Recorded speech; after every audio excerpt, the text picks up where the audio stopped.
Con. All right, shalom, shalom. Shalom. Brothers coming at you from the Gms Atlanta Church. And as you can see, we're back at it again, man. Week in and week out, all right? Now, before we get started with this count, I want to give all honor and glory unto Yahweh by Shim, Yahweh Shai by Shim Kakudash. Double honor to my apostles, selectively, to our apostles and elders of great millstone, all right? And peace, love, and salutations to you sincere brothers that's been diligent, man, all right? Now, again, as you can see, man, we here again, week in and week out, to prophesy the downfall of America, man, and to prophesy a new kingdom, all right? A new earth, which is going to be ruled by the Israelites, but ultimately under Yahweh Yahweh Shai, that the whole world only call God and Jesus Christ, all right? But listen to this, before all that, prophecy got to happen, man. A lot of things that's going to trouble these people, man, all right? The beginning of sorrows is already here, but it's going to intensify, man, all right? A lot of people have been experiencing, you know, inflation, hyperinflation in certain areas. All right, look at the gas prices, all right? It's constantly going up. It's not getting lower, all right? It's getting harder and harder out here, considering labor, okay? At your job or whatever the case might be, right? This is what Yahweh Yahweh Shai, man. It must come back. And we can open up with that as too. And I don't know if you guys noticed, but ever since the eclipse happened, about going on 3 weeks ago, all right, the blood moon, a lot has happened in America, man. Even in the four corners of the old earth, man, all right? Mass shootings, okay? Again, prices is skyrocketing, all right? Russia's still having war talks with a lot of countries. You have, I forgot the 2 countries, but they want to join NATO, so to speak. Oh, Sweden and Yep. Finland. Yep, all right? So there's a lot going on concerning prophecy, man. All right, you got it, Doctor. This is Acts chapter 2, starting at verse 16. But this is that which was spoken by the prophet Joel, and it shall come to pass in the last days, saith the Most High. So if you look around right now, it's clear as day that we're in the last days, man. All right? That should let you know as an individual that you still got time to actually prepare for your Yahweh Shai's coming. By his only begotten son. Again, that the whole world is called Jesus Christ, okay? He's going to soon return. He's getting closer and closer, man. So you still have time to repent, man. Even as us. But we're not exempt. That's why we still say we are the hope for elect. Lord willing, we are the hope for elect, man. Okay? Acts 2 and verse 17. And it shall come to pass in the last days, saith the Most High, I will pour out my spirit upon all flesh, and your sons and your daughters shall prophesy, and your young men shall see visions, and your old men shall dream dreams. Now there's a couple of videos out there on men, women, and children expressing their dreams or visions, man. All right, all over social media. All right, you go on YouTube, TikTok, Instagram, wherever the case might be, man. All right, there's many people saying, "Hey, I seen people flying in the last days. I seen dead bodies. I seen my family get shot. I seen such and such eat such and such across the street." All right. And I'm saying it like that because these are actual events that's going to take place, or if not worse, man. Okay? Salaki, I just want to add, I was watching the video. There was this lady, she said the Lord sent her a vision. I'm not sure how true this was, but, you know, she was basically saying Atlanta was underwater. And that water could be that flood, you know, from the enemy coming in. Yep. Because really, you know, Atlanta really ain't get touched yet. All right? Hey, everybody's still wilding out down here. People partying.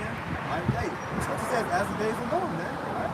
Once again, if Joel the prophet was prophesying these things, why not now, man? Okay? It's the same thing. Because what? Regeneration is real. In other words, reincarnation is real, man. If people were doing it back then, ain't nothing new under the sun. But they're doing it now, man. Partying, drinking, whatever the case might be. That's what 2/3 gonna do, man. But we're gonna hop back in that script. Acts 2 and 17, or 18. And on my servants and on my handmaidens I will pour out in those days of my spirit, and they shall prophesy. He's also using his spirit to preach, man, right? To let you people know what's up. Right? You can literally get the inside details on what's about to happen to this place if you just listen, man, okay? Because it's out here. Started with our apostles and elders of great millstone, all the way on down, man, going back to, 1969, man, okay? When the truth was flourishing, and it's still flourishing, man. Okay, so it's out here, all right. And the word prophesy it really means to say before it actually takes place, man. You have an inclination on what's going to happen before it actually takes place, man. And we're here to tell you, famine is coming, destruction is coming. All right? Look at the minds of these people out here. They're waxing worse and worse. Their hearts is getting colder. And we're going to get into that, man. All right? People are going to be killing more and more people, man, with their sword. What's the modern day sword? It's the gun, man. The handgun. Now, there's different levels to the sword. The ultimate sword is those missiles. But there's different levels to it, man. Okay? We got Acts chapter 2 and verse 19. And I will show wonders in heaven above and signs in the earth beneath, blood and fire and vapor of smoke. The sun shall be turned into darkness and the moon into blood before the great and notable day of the Lord comes. Now, a lot of people just experienced the moon actually turning blood. All right? We had an eclipse, like I said, about around 3 weeks ago. Literally a week after the Pentecost, man. All right? That was a sign in the wonder in the heavens. And then right after that came what? What came first? The Buffalo shooting. Yeah, the Buffalo shooting came first. Yeah. And then in the midst of all that, you still had celebrities getting shot, celebrities getting killed. After that, you had after that you had like the brothers mentioned, you had Sweden and Finland trying to make their way into NATO, and basically Russia said, if you're going to do all that, we're going to meet you in force. So basically, Russia went to the border of Finland with nukes. You know, this is what happened. Yep, with nukes. And again, that's the ultimate sword, man. All right? Hey, the missiles, man. That glittery sword, all right? That same sword that's going to be bathed in heaven. That's going to rain upon our duty, man. What we prepare for this, man. All right? These things is actually going to take place. All right? Continue on in that line. But that was not it. Yeah, Acts 2:21, and it shall come to pass that whoever shall call on the name of the Lord shall be saved. Shall be saved, man. There's only one name. It's not multiple names. Okay. Let's give an example. Yahweh. Okay. Who else is out there? You got what? Jesus, Jehovah. Okay. Those are not the true names of the Heavenly Father and His only begotten Son. Again, I'm saying it again. His true name is Yahweh. Okay. He is, and He exists, and His only begotten Son name is Yahweh Shah, the deliverer, right? He saves, man. And He will save His people. He's not going to save the whole entire world, man, like y'all people believe, right? He only chose His people, and also He's here, He's going to come back to judge His people, man. He's 2/3 of our nation, man, okay? You get that in Baruch Shah Amos, that says 2/3 of our people shall be cut off and die, right there. Oh yeah, exactly right. It's like, you get that in Habakkuk 2, he's like, Habakkuk 2:1. I will stand upon my watch. Yeah, I will stand upon my watch, man. All right. So again, being a prophet of Yahweh Shah that he set up. Hey, we're to what? Be on watch, man. In season and out of season. All right. Most of us, when we go home, we're still looking at articles. We're still on the news. Okay. We're still being attentive to what's going on because we live here too, man. All right. And we understand that the Lord set up prophets, and also we understand that we also have a job to do for Him, man. All right. And humbly saying, we're happy that He chose us. Because He could have raised up stones, man. All right, so this lets you know how important this office is, man, this ministry. All right, He set us up to what? We read that about the church. Habakkuk 2:1. I will stand upon my watch and set me upon the tower. And will watch to see what He will say unto me. Use your imagination, man, all right? Yeah, John, pray for these black folk, cause they parsing, boy. Yeah. These black folk is parsing, boy. They parsing, man. Hey, man, Jake tired, man. They Okay? parsing. Hey, so are we, man. All right? And again, that's why it's very, very important to hearken and listen to Yahweh Shah, man. Because our people are tired, all right? We're tired. The scripture says what? Surely oppression make a wise man mad. All right? You don't look, hey, wisdom not to understand should be the stability of our times, man. If you have this word, you believe in Yahweh Shah, you wouldn't be going around yelling, man. You would have kept your wits, okay? That's the honest truth. If you was with Yahweh Shah, you're gonna be stable. You're gonna be able to walk up and down the street peaceably, all right? Hey, the scripture says if it be possible, hey, to be peaceful with your enemies, man. Okay? That's the beauty of Yahweh Shah, man. All right? You got like Verse 2. And the Lord answered me and said, write the vision and make it plain upon table, that he may run that readeth it. He may run that reading, all right? With those tables, man. Biblios, blessing the books, all right? Hey, through the prophets of Yahweh Shah, they was inspired through the spirit of Yahweh Shah to write these things for who? His children, man, all right? For the latter days, all right? For those who's going to get it in the last days, all right? And it says, for those who read it and what? says, and make it plain upon tables, and he may run that readeth it. That he may run that rid of it, man. All right. So you have an opportunity to run, man. Run from what? The bullshit that's going on. All right. All the extra demons out here, man. Okay. Because hey, at the end of the day, we're at war, man. We're at war with our biggest enemy, which is Esau, Edom, man. The so-called white man started with the elite banking families, man. Okay. Hey, we're gonna run with this truth, man, to deliverance. All right, to salvation. And while we're still saying Lord willing, man, okay, we got it. 3, for the vision is yet for an appointed time. For the vision is yet for an appointed time. What vision? Okay? Again, if it is telling you the vision, it's right here, man. Freely given. Alright? The vision is this. This place is about to be destroyed by nuclear thermal missiles, alright? Via the chariots that people envy call UFOs, man. Alright? Hey, these things that you people are seeing in the heavens are not UFOs, man. Those are the chariots of Yahweh Shemel Washah, man. And once he returns, hey, the scripture says what? Every eye shall see. Okay?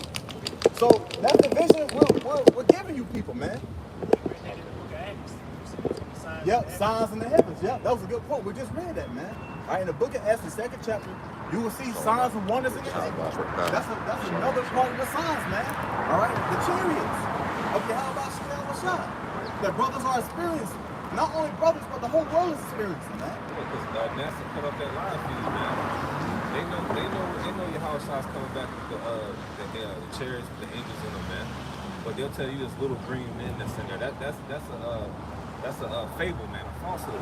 Right? That's a fable. That's another stronghold, man. That you can easily get from if you just believe in Yahweh Shemel Washah. And that's for the ones who's been seeking the Lord, man. Because we understand too that everybody's not going to get it. Okay? Repeat that. Habakkuk 2 and 3 again. For the vision is yet for an appointed time, but at the end it shall speak and not lie. At the end it shall speak and not lie. All right. Clearly we at the end. Now is it the ultimate end? No. We're still here. We still got the camera on. It's the MOTB is being pushed within this full effect. So we know it's out here at the lowest level. Okay? Hey, once the end comes, everybody shall know, man. Okay? Everybody's gonna feel it. Okay? And that's what we actually gonna get into. We still got that Zephaniah. Oh yeah, Zechariah. You get that fucking shot? Yeah, this is Yeah. Zechariah 13 and 8. And it shall come to pass that in all the land, saith the Lord, 2 parts therein shall be cut off and die. Yeah, that's 2/3 of our all people, man. All right, so-called Negroes, Latinos, and Native Americans, man. All right, that's all on the side, man. Started with Judah all the way down to Issachar, man. All right, you're the Hebrew Israelites. All right, there's good news for some, and there's bad news for many. Okay, the good news is this: for the ones who get down, Yahweh Shemel Washah will be saved. But for the ones who rejected Yahweh Shemel Washah and accepted Jesus Christ, hey, man, there's a problem with that. All right, and you really do. Okay. Zechariah 13 and 8. And it shall come to pass that in all the land, saith the Lord, 2 parts therein shall be cut off and die. And die. It didn't say and live. It didn't say and have a chance at that very moment. It didn't say once you get stricken in your leg, be in a lower state, you can repent right then and there and come back. No, it says and die. Because hey, once the prophecies pop off, man, they're popping off. With or without you, man. Okay? Whether you believe or not. Okay? You want to have a kid. All right? And this is a message for our own people, man. Whether you believe or not. All right? Whether you fully convinced or not fully convinced. These things is playing out within your lifetime, man. All right? You got it. This is Romans chapter 3, verse 3. It says, or chapter 3, verse 3. For what if some did not believe? Shall their unbelief make the faith of the Most High without effect? And the answer to that question is no, man, because it's clear as day that the power of Yahweh Shemel Washah is a full effect. Okay? The word is getting out there more and more. Right? We still got people across the whole entire earth screaming the names of Yahweh Shemel Washah, man. All right? So it's going to continue to play on, man. All right? If the nigga can get it or not. But again, we want to say it like this. They're not going to get it, man. Most of our people won't get it. Okay? Because this is for the elect. Okay? This is for the remnant. You got to say, hey, we're not out here for black people, man. Like the guy, we're not playing for black people. yeah. All right? Black means sullen, dull, void of light. And that's what you're dealing with when you're dealing with even people that Or so-called Latino, the so-called Latino, they still in that black state of mind, man. So we're not out there for black people. The Bible talks about a remnant of Israel that's going to be saved, man. And Lord willing, we're that number, and this message that we impart to, and you can get it, Lord willing, you're part of that number. We're not out here for black people. We're here for the hopeful elect, all right? We're trying to, hey, the Lord is gathering up the elect, man. All right? We're just happy that he chose little old us to do the job. Okay? We got it. I'm going to read it again. Romans chapter 3, verse 3. For what if some did not believe? Shall their unbelief make the faith of the Most High without effect? The Most High forbid. Yea, let the Most High be true, not every man a liar. Yep. Every man who didn't get down or didn't believe in Yahweh Shah will be down. Will be a liar, man. All right? You still have our own people saying, man, I don't believe in the God, man. God ain't real. All right? But look around what's going on. Something's going on. All right? But we already know, according to Isaiah, our people won't consider it. All right? They don't know the judgments of the Lord. The scriptures talk about continual judgments. And Jake only basing it off of what happened in personal life. Just because the Lord took Pookie and Ray Ray and Aquarius, your homeboy that you was chopping up dope with, that don't mean that the Most High is not true, man. That's judgment of the Lord, man. All right, so Jake basing that off of their little personal life. Well, if God is real, why he took my homeboy? Because he was wicked, man. All right, it's judgment that goes forth, man. When you read the Bible, it's good set against evil, man. You know, and that's why we out here to break down the strongholds, man. Break down that Negro logic of what our people have been told, the whole black culture narrative, man, the whole Latino culture narrative, man. You know. Yeah, and hey, that was spot on because this is really what you're experiencing, man. All right, the good against the evil, man. The righteous against the unrighteous, man. It's always been like that, going all the way back to Genesis. Okay, and it's going to continue to be like that until who come back? Yahweh Shah. All right, Yahweh Shah, only begotten Son, man. Because once he come back, hey, we're going to be ruling forever and ever, man. Okay, period. Now, you can drop that and then go back to the Habakkuk 2, Habakkuk 2 and 3. It says, for the vision is yet for an appointed time, but at the end it shall speak and not lie. Though it tarry, wait for it, because it will surely come. It will not tarry. Terry, man, all right? You get that word Terry, but we're going to get into what that word Terry means, all right? Because you still see a lot of our people, which they're going to be in that spirit, but you see a lot of our own people, the Hebrew Israelites, being in that all joyful, la-di-da spirit, all right? Everybody want to go out here, go out there, travel to London, go see the Eiffel Tower, go to the mountains, go here and go there. Are we saying that's a wicked thing to do? No. But is it expedient around these times to do all those things? Hell no, man. Okay? Hey, the Lord is coming back. All these things is popping off, man. All right? This is a warning to our people. Okay? You got it out there. This is the word tarry in the online etymology. It says early 14th century, to delay, retard. It says to delay, retard. Yeah. Yeah. Yeah. Stupid. Yeah. All people are silent, man. Okay? They're stupid. Here it is. Even though, see, with these prophets, it's like having contractions, man. But once it fully pops, it pops. Okay? That's what's going on, man. All right? So like the 19 came, all right? And everybody was shaking in their boots. Everybody was inside the house. Everybody was walking around with a mask on. Yeah. You seeing people put on them arrows on the windows. Follow this line, follow that line. Okay? But here it is. Fast forward. Then 3 years later. Oh, let's see. 19, what? 20, 21. Yeah, 3 years later. Okay? Hey, people like this out here. Yeah. Okay? Time going quick. Time going quick. God damn. But you know what's crazy? It says it's tarrying. Here it is. Time is still speeding up for the elect's sake. But a lot of things are still tarrying, man, because there's still some elect out there that's going to have to get it. Okay? You got it. That's pretty much it. It is to delay. Yeah, to delay. So y'all see all these things delaying, all right? Is that hardcore lockdown here yet? No. Will it be here? Of course it will, man. All right? Just like you see over there in China. Just like you saw over there in Venezuela. Just like you see over there in South America, all right? These things is gonna come to America, this virgin, and she will not be a virgin no more. Okay? This virgin is gonna get taken, man. All right? It's gonna be over the plagues, man. With the plagues, with famine, with destruction, man. Okay? Now you can, okay, hold that. Then we can jump in that Matthew 24, you got a precept? I got Revelation 7, Yep. because you're pretty much going into the destruction and the elect being saved. But this is Revelation chapter 7 and verse 2. It says, and I saw another angel ascending from the east, having the seal of the living power. And he cried with a loud voice to the four angels, to whom it was given to hurt the earth and the sea, saying, hurt not the earth, neither the sea, nor the trees, till we have sealed the servants of our power in their foreheads. That's clearly what's going on, man. All right? That's why, hey, we got to be more thankful. All right? They're saying, call aloud on your house, what do you have about you even and repent. Okay? Because all these things are being held back so that we can still get right. Okay? We can still clean our garments, even though we are filthy rags, and we understand that. But this is still an opportunity, man, through mercy, through grace, okay? All right, well, here it is. You try to hold the opportunity out, but 2/3 of our people, they'll see the opportunity, ball it up, and throw it in the trash, man. All right, that's way of our people, okay?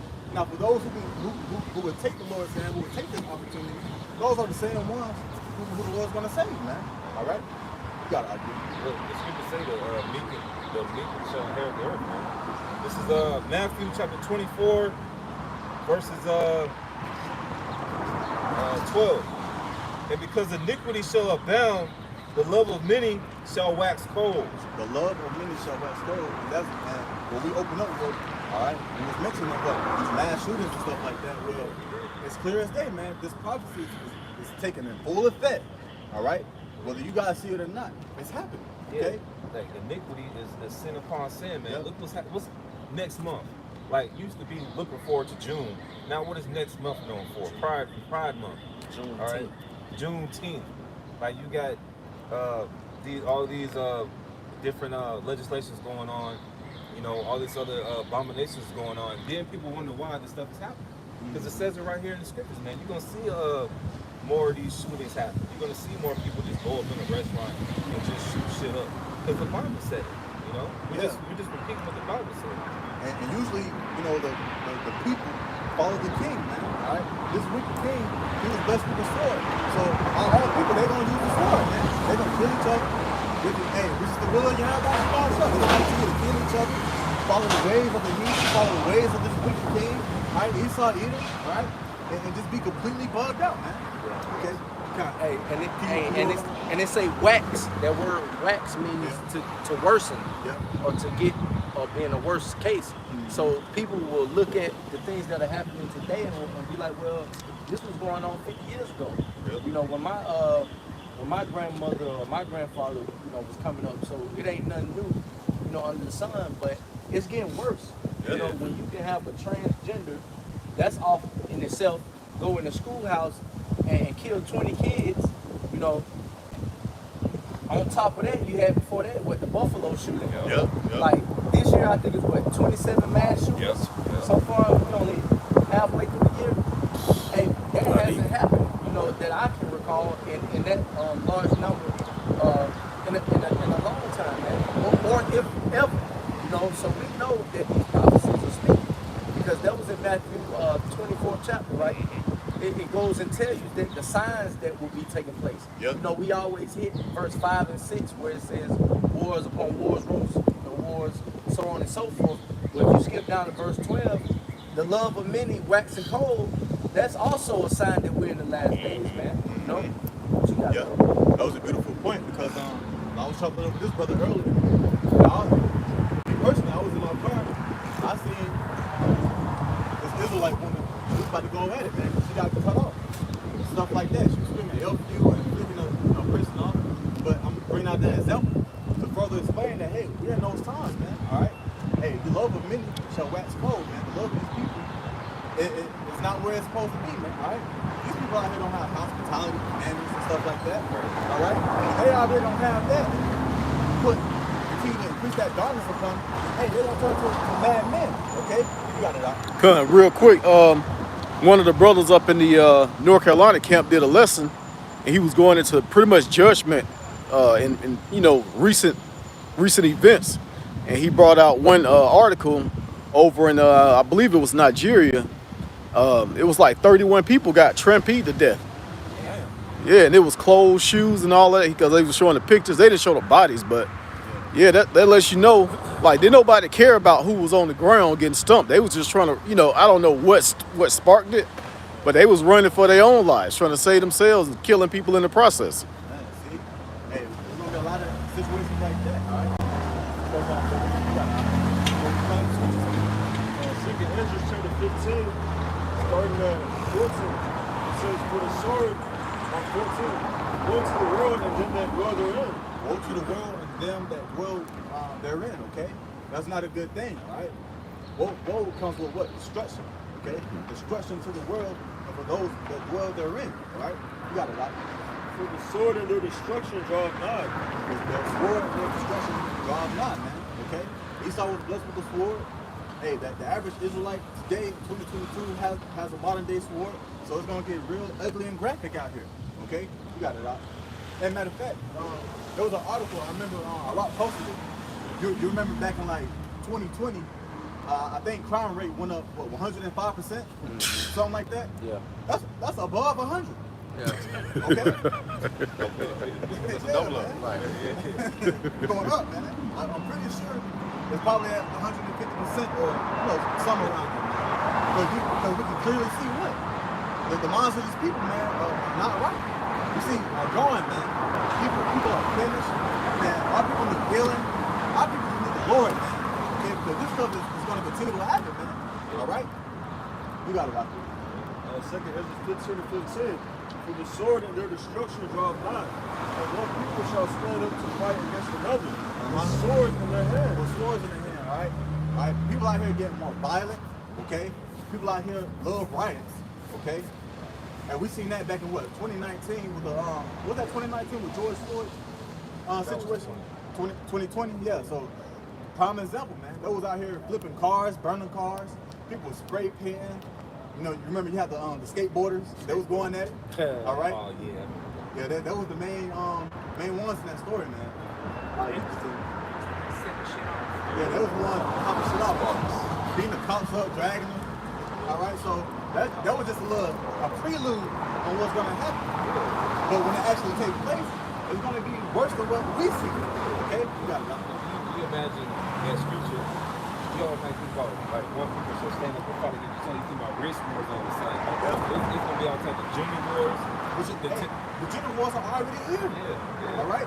Man, hey, look, a woman can't stand an Israelite man, and an Israelite man can't stand an Israelite woman. But that song, I got F-R-E-E, fuck nigga free. Oh yeah, fuck nigga free, yeah, man, that's all. Right. Okay. So you got all people making disgusting sounds like that, man. Then you got this civil war that's gonna be brewing, man. You still got people that want Trump in office in 2024. Oh man. You got all types of political division, man. So it's gonna be all out chaos out here, man. It's gonna be chaos, all right? All right. Hey, look at over there in China. They was jumping off from them sky rises, man. A lot of those people was committing suicide. Hey, don't these people love living in sky rises, especially in Atlanta? Okay. Hey, don't be surprised when you might be running and you see a human raindrop hit the ground. Oh shit! You gotta run around and stuff. Yeah. That's exactly how it's gonna be, man. All right. You might be minding your business and you're gonna see a body hit a car. Like a movie. Okay? Hey, this is real life. Real life events are worse than movies. Okay? Because it's real life. It's playing with you in it. And a lot of you Americans haven't experienced none of that, man. Okay? Even us, we haven't seen that in the full effect. But we can't say this, the Lord's gonna be with us. John, you got it out. Con, this is Psalms chapter 91 and verse 7. 1,000 shall fall at thy side, and 10,000 at thy right hand, but it shall not come nigh to thee. See, it shall not come nigh to thee. All right? Because of what? We're going to be protected. We're going to have a hedge around us, man. All right? Don't forget about the angels that's going to come down to protect certain brothers. All right? Certain brothers are going to have spiritual power to protect a whole bunch of brothers. Okay? You're going to have individuals that might risk their own lives for you. Okay? So that's just how deep it's going to get, man. What's going to cause another man to sacrifice his life for you? What's going to cause, hey, the flood's coming in, what? Those spiritual walls are going to come about, man. All right? The flood's going to go around us. It's going to overtake everybody else, man. We were looking forward for that, man. Okay? You got a lot. We can talk about this. Second Ezra 15 and 16. It It says, for there shall be sedition among men. Sedition among men, all right? We can clearly see that today. Don't nobody give a damn about no laws, all right? Hey, the mask mandate is still in effect in a lot of places. A lot of people not following it. Just a small example, okay? So when things are really gonna crank up, like that movie, World War Z, okay? They went inside the store, and the main character, he saw the cop, but the cop ran right past him. The cop was trying to save his own ass, okay? That's just how real it's gonna be. You're gonna see a lot of people who was in the military, a lot of people who was being cops, okay? They're gonna be out here just trying to save their own lives and their families, man. They ain't gonna care about putting you some handcuffs and giving you a ticket. All right, and if they did, they in their right damn mind.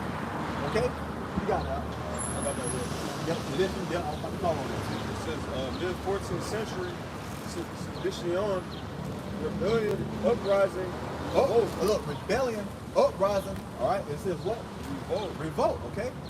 Hey, you see, like I said, we seen a prelude of that, but it's actually going to increase, and even as times get worse, man.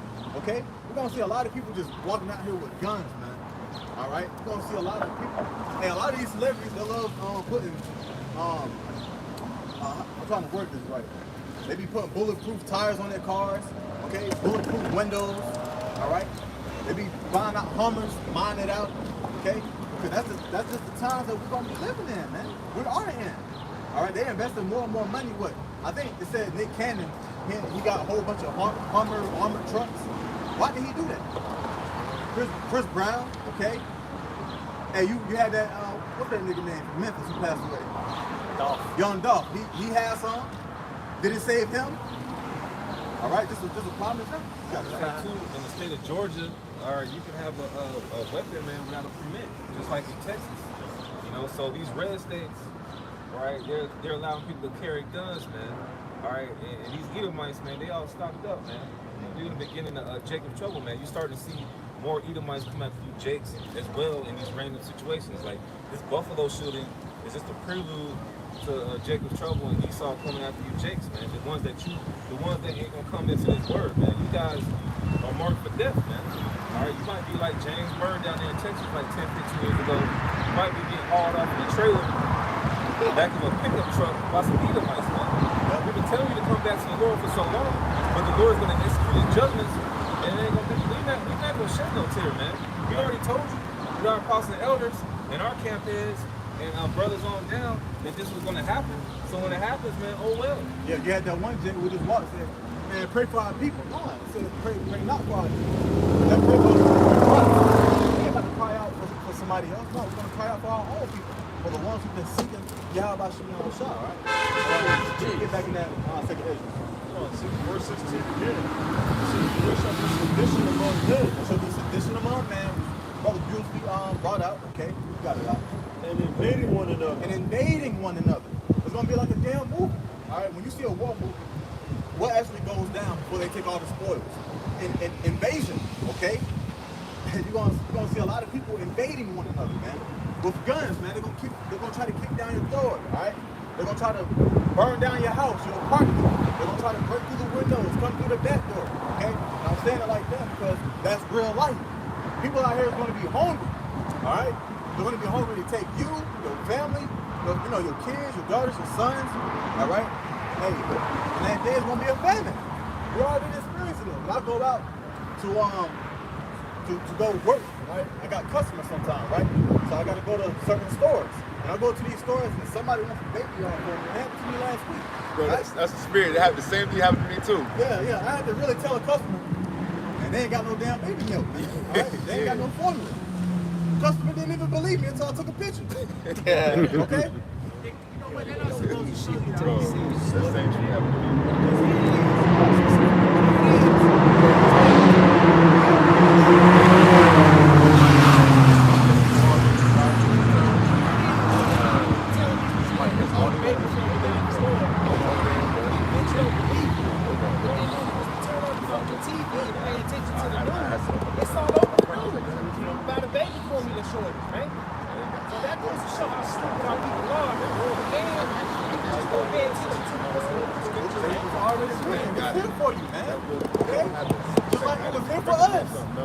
Who's once on the other side? All right. Who's once out there partying, getting bitches, and doing all that folly? Okay. But once we heard this truth, it meant something for us, man. It meant something. So we came out. All right. It's here for y'all too. But 2/3 ain't gonna get it. Yeah, because when we first heard this truth, we heard about the Karagma, we heard about the concentration camps. He was like, what are we gonna do? We're gonna turn to the Lord, man. So, hey, those who meant to get it, they're gonna turn to the Lord. But 2/3, they're gonna turn into their own mind, man. All right, they're gonna turn to what they've been knowing for so long, man. You know. He says, there shall be sedition among them and invading one another. They shall not regard their kings or princes. They should not regard their kings or princes, all right? Hey, these celebrities get shot up. They can get shot up by an average thing. We've seen that, okay? And that person, in regards to that individual, no, okay? And look what happened in South America. I believe it was in what, 2018 or 19? They tied the mayor on the back of a pickup truck with a rope. They were just dragging his ass across the concrete, man. All right? Damn. Because that's how physical it's going to be, and that's how realistic it's going to be, man. All right? Hey, you cannot be saved unless you be saved by Yahweh Shah that day. No matter how many guns you got, no matter how much ammunition you got, okay? No matter how, Taekwondo, anything, man. The only way you can escape the judgment is through Yahweh Shah, man. Okay?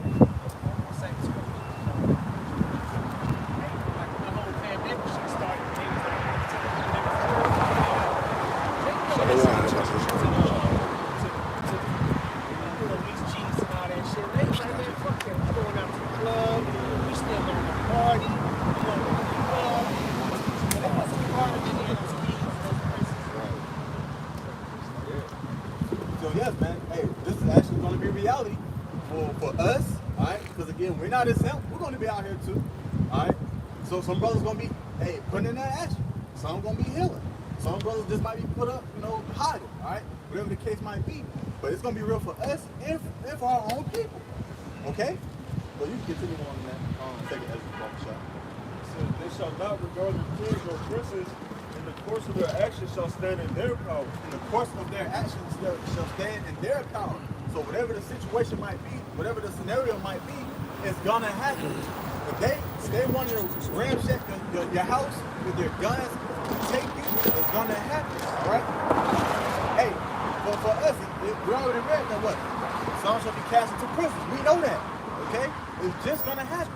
That don't mean that the Lord just not gonna be there for it. No. You might be inside a concentration camp, you might be inside a prison. Is it gonna be hell? Of course. Who the fuck wanna go to prison? Okay? But the Lord's gonna get you out. Okay? You got it out. It says, verse 17, and man shall desire to go into a city and shall not be able. Yeah, a desire, all right? And your desires really goes back to your carnality. Hey, people gonna really think carnally, like, man, I gotta kill this guy, kill them, to go on that side of town to go see my mom again. My mom won last time. My grandma, she got cancer. I need to say my goodbyes and try to get to her, all right? You're gonna have a lot of people conspiring and meditating to go here and go there, man. You're gonna have individuals trying to plan certain things out strategically, but it's not gonna happen. We're talking 2020s. Remember when people in New York and Connecticut, Georgia, Florida, it's gonna be the same thing. It's gonna be ramped up. This time it's gonna be involved with military action. Military tanks, their vehicles. All right. Don't forget about their drones. They're gonna stay on watch. Because that's just the way. That's just the ways that Esau eat, y'all. Hey, we already know how he get down through Yahweh Shah, man. All right. You got it. It says, for because of their pride, the city shall be troubled. The city shall be troubled. All right. It didn't say ain't no city that's gonna be peaceable. All right. Be safe. No. It's gonna be trouble.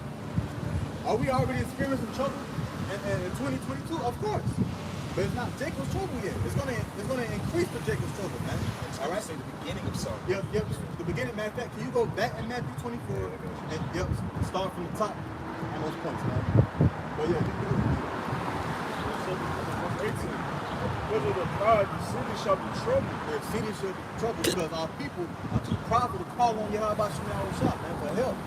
All right. When you got so much money, when you got so many guns, it does something psychic to your mental, man. All right, you think you got everything in the bag. You think you got everything under control, man. Well, Jake, you got niggas that you think that it would be a bunch of the poor and the homeless would be in the truth. Niggas ain't in the truth either. So niggas is just through from the top to the bottom. It don't matter what they got or don't got. No, that was a good point, man. You got it out. Some of the most prideful niggas you gonna meet live under a bridge. Right. Sometime back, I had niggas was at my camp too. I went to the store. This homeless dude inside the store. He had $2 and he was buying something. He was buying something short like 97 cents or something. Somebody came up behind him. Out there for the rest of the week. He ain't even got to worry about it. He was nice. Hey, old ass nigga. Old ass nigga. Fuck that, I don't need nobody buying me nothing. Listen, everybody, I don't need this shit. I don't need you to be like, yo, That shit crazy. I'm proud as hell. You ever tried to hold the door for a handicapped motherfucker and they, I got it. I got it. Right. Like, all right, that's the worst thing. It tells you that in Ciroc. Yep. Yep. A poor man that's proud. Yeah. That's exactly what I did. I was like, yo, it's supposed to show how proud our people are. That's really the whole nation of Israel, man.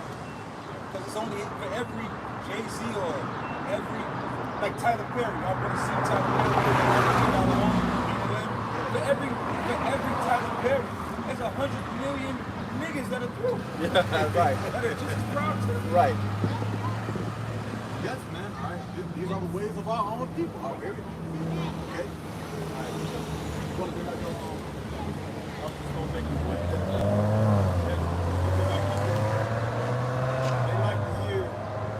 they like to have their head in the sand.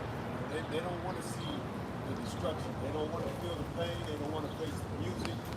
They're constantly pacified by Babylon the Great, which is America. You know, through all this media and all this, party and bullshit.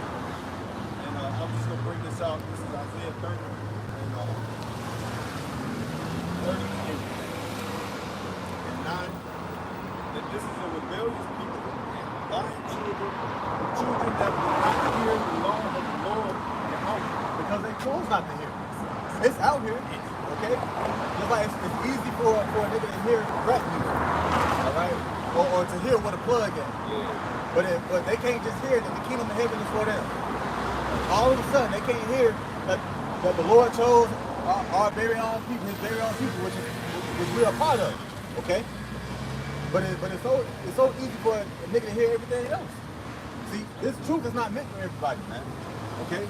That's why it says what the book of Isaiah that he's going to acquire the spirit of deep sleep and slumber, okay? Because that's exactly what our own, very own people are in, man. 2/3 of our people. In that gross darkness, man. The spirit of sleep. All right? They're blinded to this truth, man. They got spiritual plugs in their ears. They can't even hear it. Yeah, when you go to that, the one in Romans where it says it's high time to wake out of sleep, when you go to the word sleep, you go to the word hypnosis, man. So the Lord is spiritually hypnotized 2/3 of our people. They just chasing a bag, chasing a woman, sports, food, anything that distracts the Negro, Latino, Native American, all right, it's going to be to their demise. Weed, all right, drugs, Percocets, fentanyls, Xanax. That's hypnotizing the nigga's mind right now. Yeah, it's funny and brothers laugh, but it's true. Like, Yeah, I'm not saying that this. I'm saying what right. brothers saying is true. Like, it's funny, but that shit real life too. Like, Yeah, you got a nigga that drinking lean till his liver fail, you're through. At the age of 24. He linked in the ground, man. Right. damn. Isaiah 30 and 10 would say to the seers, see not, and to the prophets, prophesy not unto us right things, speak unto us smooth things. That's not why we're here. All right? We're not here to tell y'all smooth things, okay? We're here to tell y'all the 100% truth of Yahweh Shemel Shah, man, okay? Prophecy, what's about to happen, how it's going to happen, and after that, how that's going to happen, all right? We already know the kingdom of heaven is going to come. We already know we're going to have those new bodies. His law, statutes, commandments going to be within our inward parts, man. Okay, but before all that, Jacob's trouble about to happen, man. Okay, that's what we're going to tell you straight up. We're not about to say, hey, man, forget about this, drive your Lambos, get your Porsches, hot girl stomach. We're not here for that, man. Okay, we're here to tell you people the 100% truth, man. Okay, we wouldn't even, hey, in your right mind, you wouldn't even feel right lying to somebody like that. Hey, this is powerful. But you got people like that. Pastor Pendejo getting ready for that Memorial Day service tomorrow, man. They get ready to get you. See, he been getting ready for church tomorrow with that service, and he gonna put more demons on you. So by the time Monday hit, Memorial Day hit, you're gonna be right back at it, man. Yeah. These pastors look at these holidays as a damn bonus. He finna get extra this weekend. He finna get paid this weekend. Right. Prophesied deceits. They want to hear, hey, it's okay to just get any woman, all right? If she love the man, you go to him. Man. Okay, we're not up here for that. Because we care, man, all right? Through sincerity, hey, this thing is genuine, man, okay? We care about each other, we care about ourselves, but we care about how the Lord actually wants us to be, okay? Because once upon a time, we didn't know and we didn't care. We always got our asses beat. But now it's like, look, man, I'm tired of this, man, get right. Try to clean yourself as much as possible. Try to get right. Do your prayers, all right? Study, listen up, call a brother. We're trying to do everything we can to show you how about that we want it, man. Okay? And that we don't want the ways of this world, man. Because we know that it's going to pass away. All right?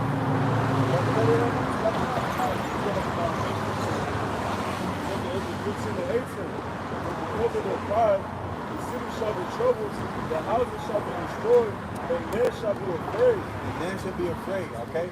You have a lot of people who love being on social media, and they love to expound on how much money they got, how they got it, what they do, all right? How tough they are, how good they want to look.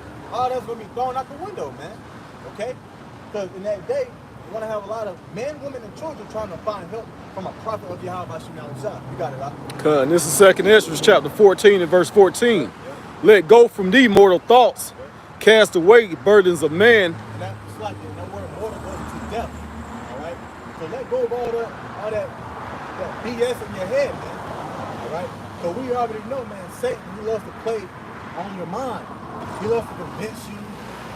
You're going to have them thoughts. And it's the spirit dealing with me. Am I going to die in that day?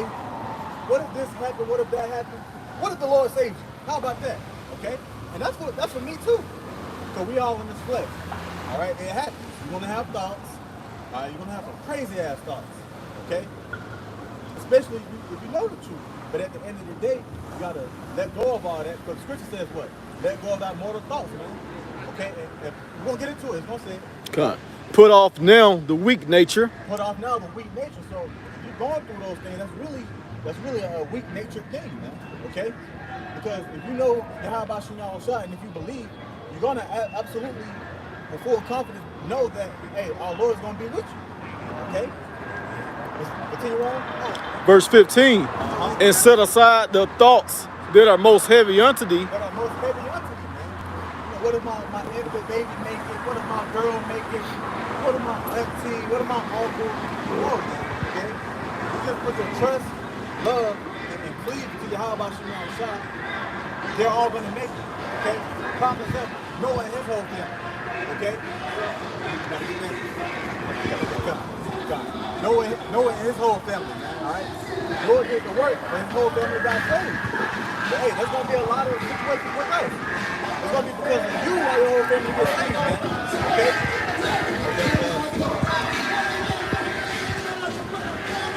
You got to solve my Come. And it says, in haste thee to flee from these times. You gotta hate these times, man. Because, matter of fact, you hold up, you get Romans 13 and 11. Yeah. And that knowing the time, that now it is high time to awake out of sleep. Yeah, man. So we're in heavy times. We're in times really where you should be shunned off from this world, man. Alright, man. And full effect through Yahweh Shah, man. Just be focused. Just be confident, man. Okay? go in hard times, man. Hard times of trouble. All right. Hey, this is the valley of shadow of death, man. That low valley, man. All right. That gross darkness is still out here, man. All right. So it's not a time to walk in the same manner as our own people, man. Okay, you got it out. It says, for now is our salvation nearer than when we believe. Nearer than what we believe, man. All right. We just went into Acts the 2nd chapter. We shall see signs and wonders in the heaven. All right. We're in a time where people are actually posting on social media through their experiences with dreams and visions and stuff. Okay. So knowing that, man, it's a high time to awake out of sleep. All right. If you know the name, believe, man. Awake out of that old man, culture. Put on that new preacher. All right. Because this is the very same time to do so, man. Okay. And it's beautiful at the end of the day. You're gonna feel good. Look at them about look. Hey, you're gonna look good. So hey, the Lord is gonna look at you like, man, this is a good subject. Okay? You should hey, who cares about these people, man? Can you get that in Revelation 22 right quick? Let the unjust be unjust. All right? God, yeah. Verse 12. The night is far spent. The day is at hand. The night is far spent, the day is at hand. Because hey, you got that saying out there, the freaks come out at night. Okay? And I'm saying it like that because we're in a dark time, man. And these people are still freaking off. All right? Yeah, just like knowing the time that you're in, like you know the weather. Like we're not out here with puffy coats and jackets and hoodies on. We know what time that it's summertime. So when you see high gas prices, the food, you can't get baby formula. Even people in the news are talking about blackouts. You should know that something is going on. But Jake, like I said, it's Memorial Day weekend down there in Miami, up here in Atlanta, everywhere where niggas is at, they're gonna be freaking off, man. Just like in the movie, the last part, not this previous part, but the last one, where they had the scene where they were partying and bullshit. It was all out slaughter going on, man. So, hey, that's on y'all, man. If y'all don't get it, man. Yeah, what's that Netflix series? The brother can remember. It's called Bird Call or something like that. Where the lady was blind. Bird Box. Yep. It's gonna be something like that, man. It's kind of water. It's gonna be something like that, man. Okay. Here it is. You're gonna have to really get blocked off from the world and follow the spirit, man. While everybody else was just out there. Well, you had the character, what's his name? Machine Gun Kelly. His character. What him and that chick do? They say, fuck, we're gonna have sex. We're gonna go out there. Hey, you got a lot of people out there. They're trying to get that last, y'all know. They're gonna get that last rocks off. Okay? We're gonna get a whole bunch of bombs. It says again, the night is far spent. The day is at hand. It is therefore cast out the works of darkness. The works of darkness, man. Alright? Which is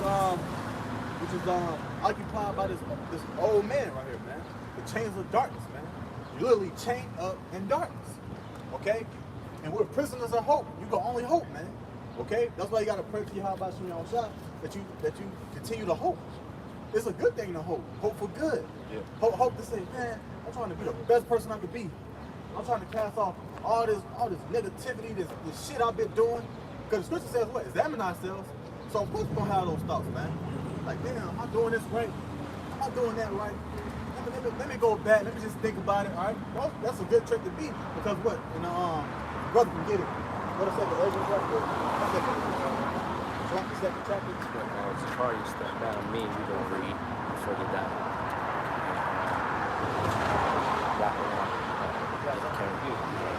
Zechariah 9:12.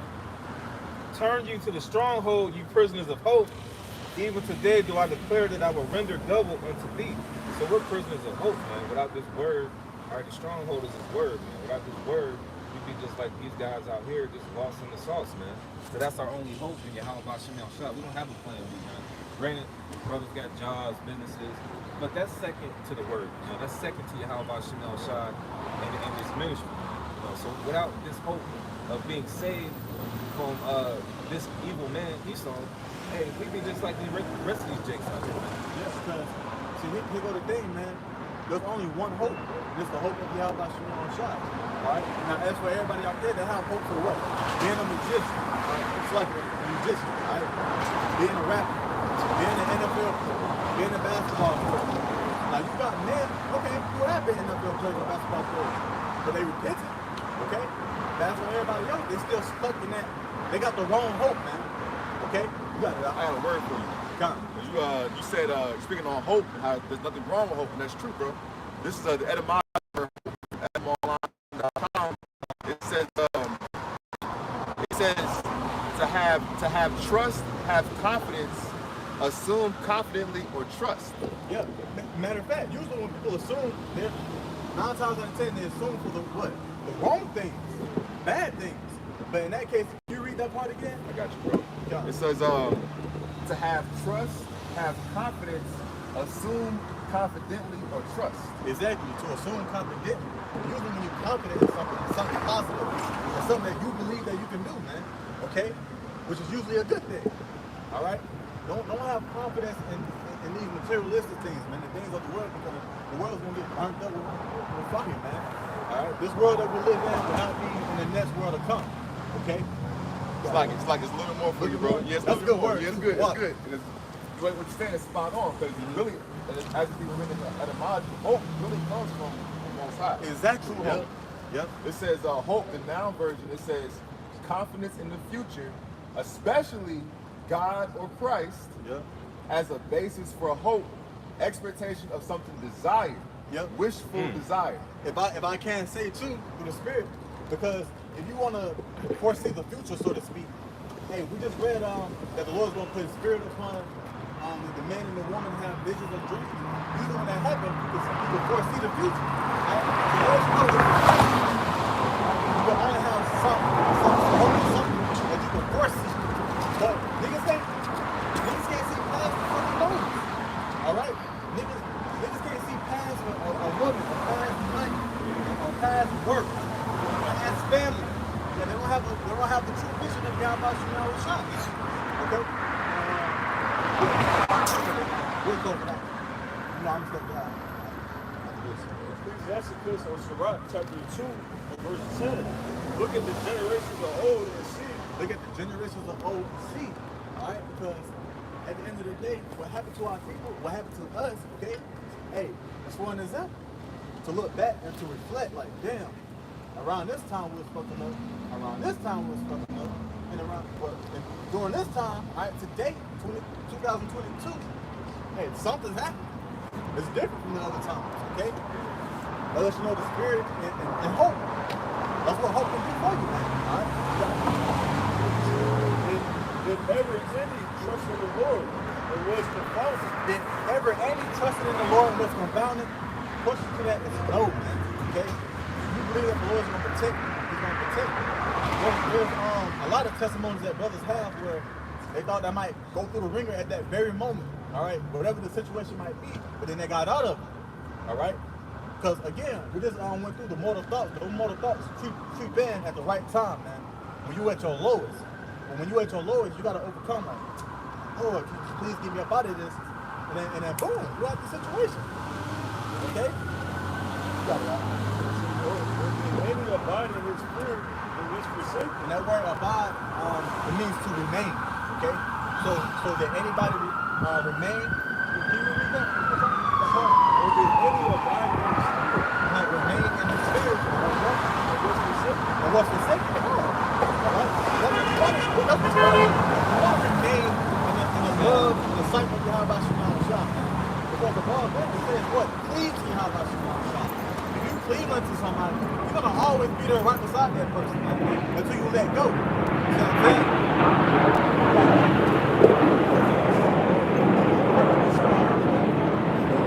Yeah, they're called upon Him. And for those who hate the Lord, they already know they're calling them to get answered.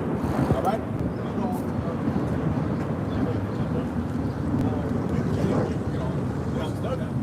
The Lord is full of compassion. For the Lord is full of compassion. All right? Because he wants you to have a good opportunity to get right. It ain't like the Lord's like, oh, he did something, man, F this guy, man. I ain't never taking him back in. All right? Because even the 2/3 of our people is going to come back through the loins of the elect.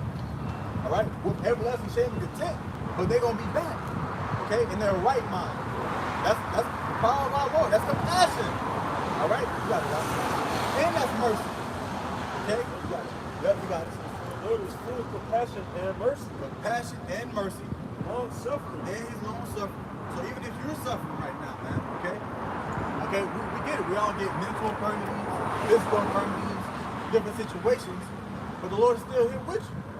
All right, to build you up as a soldier, because once you cast that spiritual bait, once you cast that in, man, you're gonna be flourishing, man. Glory. Hope you have about you all shot. Okay, you got it. And very pitiful. You're very pitiful, man. All right? He's pitiful, but for the people who can't get right, shall not have pity upon their neighbor. You get it?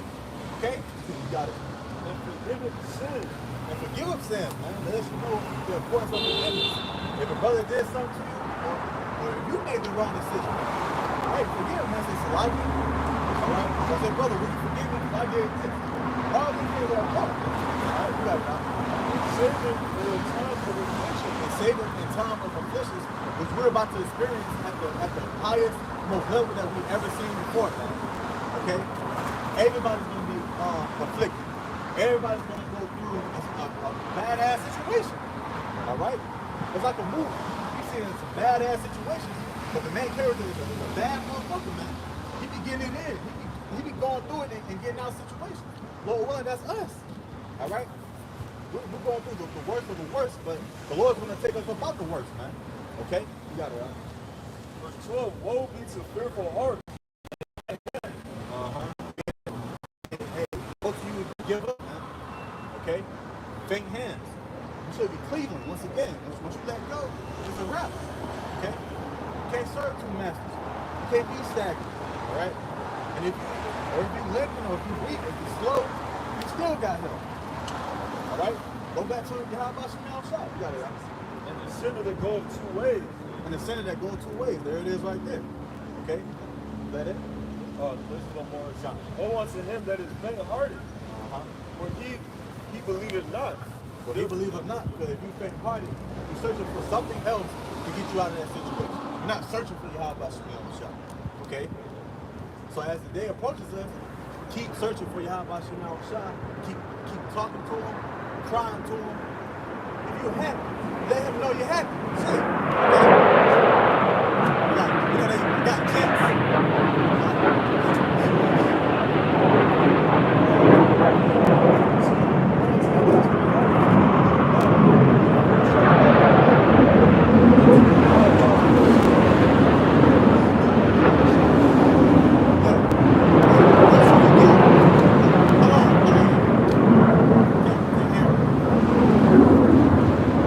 Fighting jets. It's not like they got one. Shit. It was more than one. All right. All that noise is gone. But can you repeat that? The Papa side? Verse 14 again. Woe unto you that have lost patience. And what will you do when the Lord shall visit you? Yeah, you gotta have patience through your how about Shemel shot, man. Okay? Even in that day, if you're hungry, be patient. All right, if you're feeling weak, be patient, man. Okay? Hey, Yahweh Shah, he's still patient. I'm pretty sure Yahweh Shah, you want to get it, man. You want to come back. You want blood. You want to get it on, man. And he's being patient. So we got to exercise patience. Okay? Yeah, you got it. That was it. Well, Lord willing of edifying, step down from this.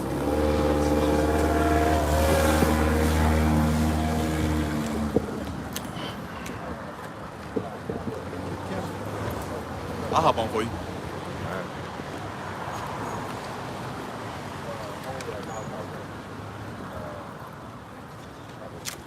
Hey, what's keep building the spirit, man? Keep building the spirit.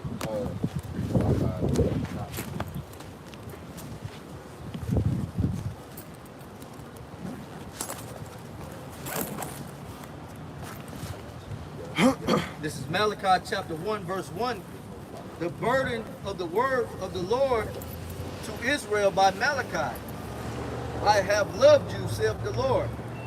Yet ye say, wherein hast thou loved us? Yeah, see, like the those parties are going into,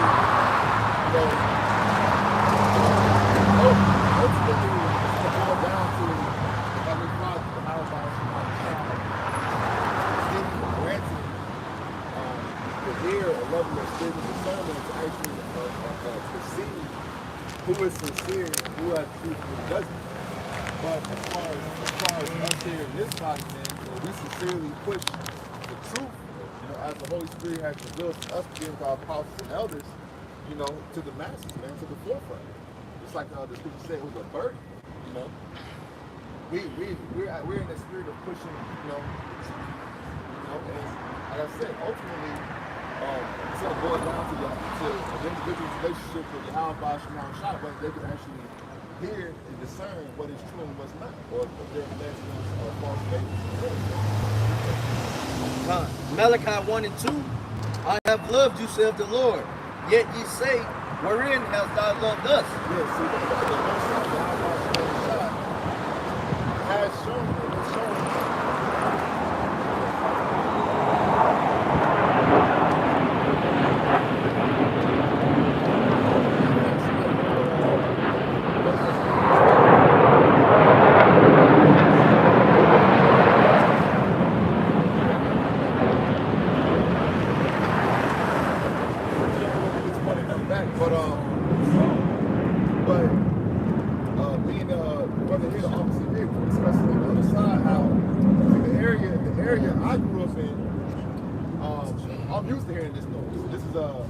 jet noise.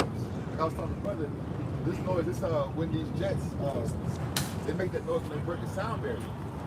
But, see, like, so for me, I haven't heard it in years, but it's like, I've heard it before. But for a lot of people, like me and the brother were discussing, for a lot of people, because there's an Air Force Reserve base not too far from here. Yeah, over there in Cobb County. Yeah. Yep. That ain't really that far. Yeah. In terms of this. Mm-hmm. Like, this is completely foreign. That's been going to Edom Esau and his angels fighting against Yahweh Shemar Shah and his angels doing the church. 1 Thessalonians chapter 5, starting verse 2. Verse 1. Because his brother had said that even earlier as well, going to discern the time and the seasons. How we wouldn't be out here, unless you're Edomite, you wouldn't be out here in shorts and a t-shirt in the wintertime because it's cold. Unless you're Edomite. Right. Verse 1, it says, but of the times and the seasons, brother, ye have no need that I write unto you, for yourselves know perfectly that the day of the Lord come, so cometh as a thief in the night. See, and that's, you can read precepts, man, they be having a lot of spirituality and depth and meaning to it. Like, you ask this, you put this precept up to a Christian and say, what does it mean? They might be stumping the bumbling, man. But the scripture says, read that again, bro. Verse 1, it says, but of the times and the seasons, but brother, ye have no need that I write unto you, for yourselves know perfectly that the day of the Lord so cometh as a come as a thief in the night. Go ahead. Peace and safety.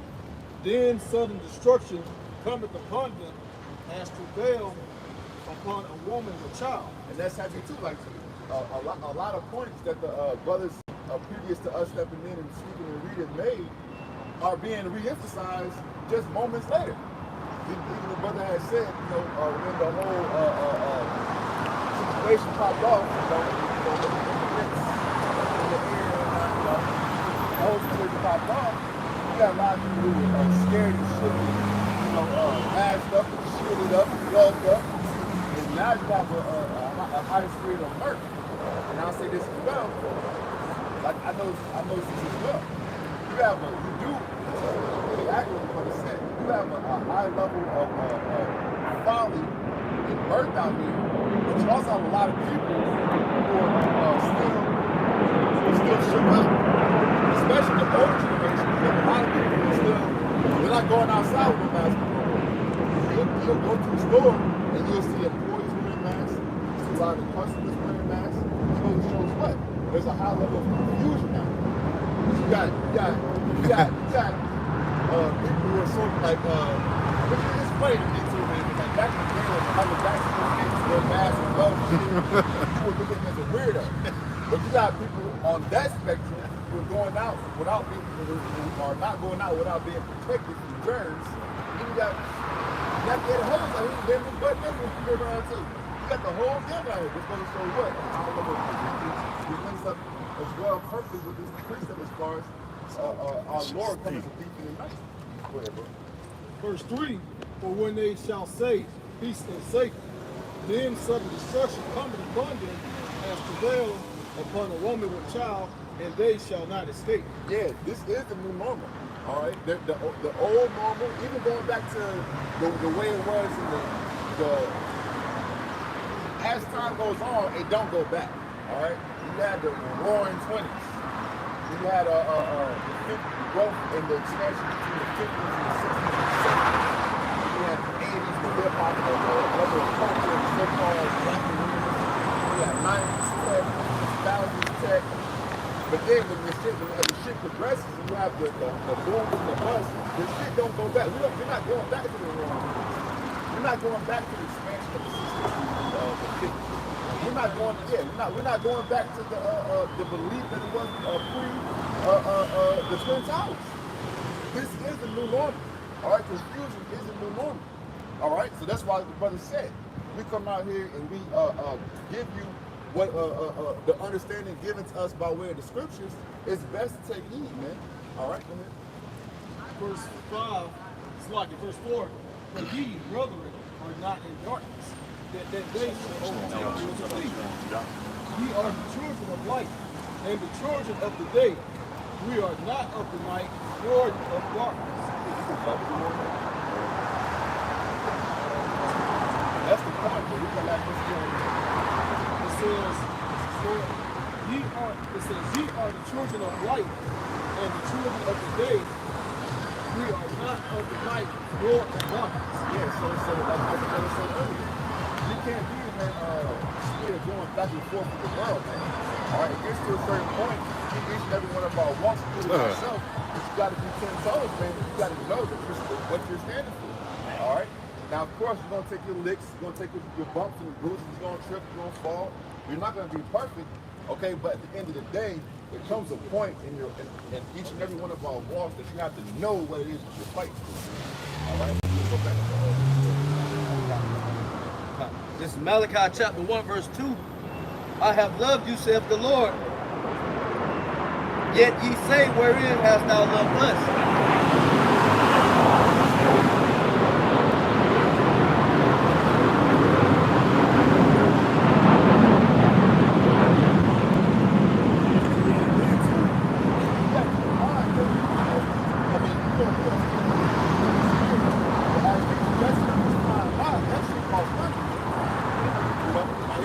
Oh yeah, that fuel, that jet fuel, yeah. Even like those parts and those planes, you got the radar system, so you can get dispatched and come back. All that shit costs money. Millions, if not billions of dollars is flying over your head right now. Take off. Yeah, you take off. Yeah. Because where the hell did they take off from? Dobbin? Yeah, Lockheed and Martin, maybe? Yeah. You know what I'm saying? But like you said, it's like even if this is just training or military tactics that they're just doing, that still is money, man. Like you said, it's probably a couple tens of millions of dollars just right there in just time. Yeah. And R&D. That's not only is that money that's being spent right now, that's an accumulation of money that's been spent over years. Yeah, yeah.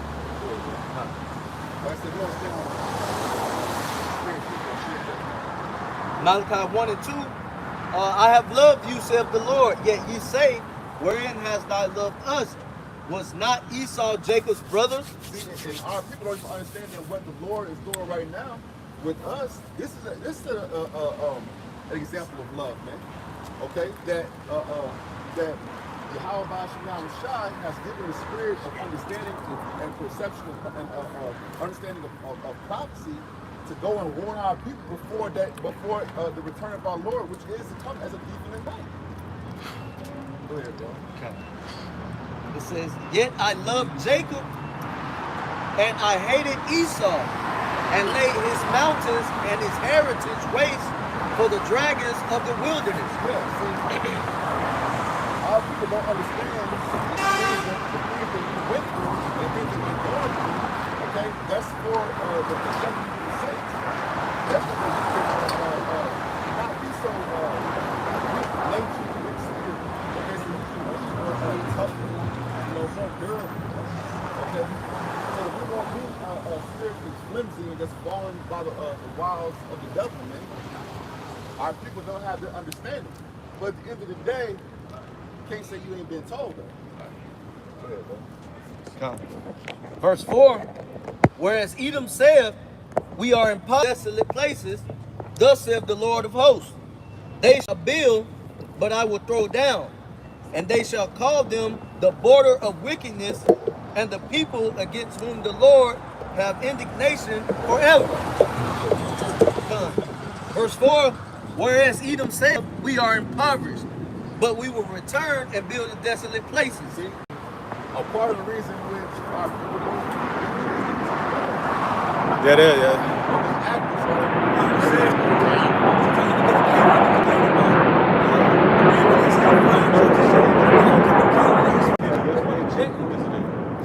I'm about to say, they did it. This is the third day in a row they doing this, so they getting ready for something. Oh, really? Yeah, I heard it yesterday and the day before yesterday. Cause me and the brother, we live right by in that area, so we be seeing them niggas fly around all. Yeah, this go to show you, man. This go to show you, man, that hey, this is not regular, man. This is different, man.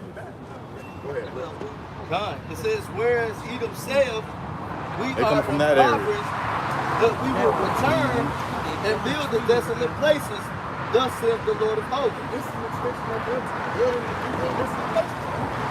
How was Esau able to obtain the earth? See, so this is we're literally seeing how Esau has rebuilt desolate places from when he was put down and out of rulership, and then post the Renaissance. You gotta go to war. Right, gotta go to war. This we're seeing the manifestation of it right now. But as the scriptures say, even though Esau says this, the Most High is gonna cast it down, man. No, he's exalted himself to the clouds. So what? It says, they shall build, but I will throw down, and they shall call them the border of wickedness. Yeah, because when these planes and jets and ships and missiles, when these extensions of Esau are working to finish his craft, okay, fully implementing his system, okay, which will culminate in him working to implement the digital all. As he's doing this, the Most High's going to shut it down, man. That's right. The Most High's going to shut it down, man.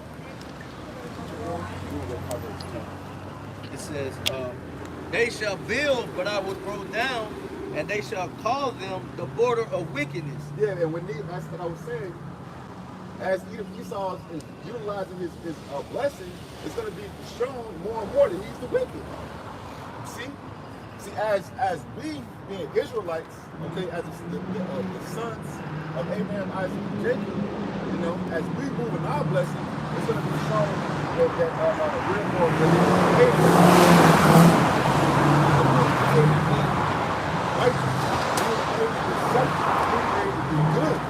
As Esau continues to use his blessing, he's going to be shown to be fucking wicked. Because Esau's blessing is really a curse to everybody.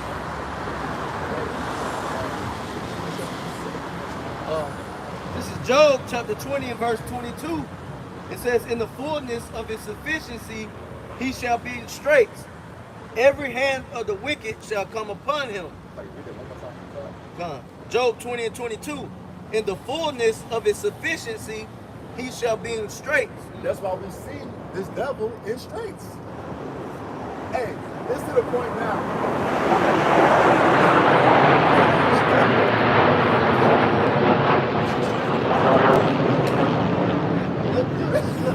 Look, and if I can say too, you got people looking up in the sky and high-fiving each other, not knowing the times that we're living in. Yeah. Here it is. They could be preparing. Oh yeah, man, it's about to go down. Yeah, here it is. They could be preparing for war as we speak, and you got people looking at it as a spectacle, high-fiving each other. I guess a Red Bull event. Yeah, like it. They doing it for our amusement. Right. These niggas are gearing up for war, man. Something is taking place. But that's why it goes back to 1 Thessalonians of these people being caught off guard. while we're here professing that these things happening, you know, such as the jets flying by, those are the signs of the time that we're living in. We're in a time of war. While people are chanting and looking at these jets as a spectacle, they're getting up for war. Things are taking place upon the face of the earth. And people got to wake up and realize that, all right? Whether you believe it or not, the Lord is ramping up this place, you know, for war to happen. You think Russia and Ukraine and all those wars that are taking place over there and the people threatening America is just for show? No, it's spoke of in the Bible that these things are going to take place. That's right. So continue to go. So continue to go on and look at these jets and things as if they're spectacles.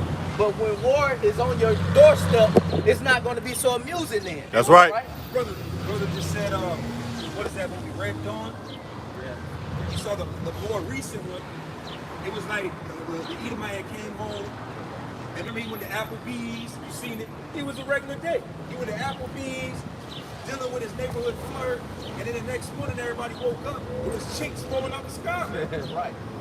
Like literally the next morning, there was no power, power got cut off. Right. Next thing you know, it was just Moab and Ammon falling out the goddamn sky. Right. Yeah. Check in. Right. Yep. Hey. Just like that. Just like that. So we seeing these things take place. We know at the drop of a dime that things can ramp up, man. And we'll be in the middle of World War III. Yeah. We'll be in the middle of Jacob's trouble. But the everyday person out here, you know, they're going to be caught off guard as the says from the Lord come as a people tonight. To those that who don't know what the hell going on, but to us that know perfectly, we're not going to be caught off guard because we know all of these are the signs, man. These are the signs of the times that we're living in, man. You know? Job, here we go again. Come on. That's it. Here, I grew up with a lot of this militarized. A lot of this shit. It confuses you, man, because they don't know whether to support it, because it's an extension of America's power. Right. They don't know to be annoyed by it. That shit is what's your fucking day. Yeah, it's annoying. Just like here. Like, it's going to bring upon a level of confusion, man, because people, the massive people, the high south, the people know what's going on, they know how to fucking feel about it. Right. They will use the media to swear their ass left and right, shake them all around about, but ultimately, when America goes to war, okay, in World War III, the mass of these people are going to support it because they know nothing and trust nothing but America. Yeah, right now it's coming out to the workplace looking up, oh, nice. It's going to go from that to, oh, shit, you're going to be hunkering down. Boom, boom, boom. Right, you're going to be hunkering down, and every time you hear that sound, you're going to have fucking PTSD. Like in that movie, Terminator. Like whenever they was in the little spaceships, hovering, and the machines come by, they all ducking and hiding. Right. Exactly. Yep. When I was growing up, elementary school, there was a young guy from Vietnam, and every time he heard planes go over, he would get up underneath the school table. Right. And, you know, we were in elementary, like second grade, and he would run up underneath the Right. And you can't blame them either. Exactly. Like, once you go through that shit is life-changing shit, man. Yeah. Hey, but the difference between these people and us, we're not going to have to go through that for the fear of the Lord to be upon us, or the fear of getting right to be upon us, or submitting. You know, we're already in that spirit, all right? But these people are going to have to see something on a large scale, a mass scale, for them to even take shit serious, you know? But us, we're getting right with the scriptures, man. So therefore, when these things do take place, we ain't gotta hunker down and be scared. You know, we'll say, call Halam Yahweh Shem outside because we know we're gonna be covered. We're gonna be protected.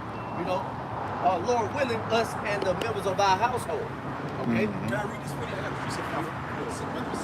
It's Isaiah 6 and 9. And it says that he said, go and tell this people, hear ye indeed, but understand not. That see ye indeed, but perceive not.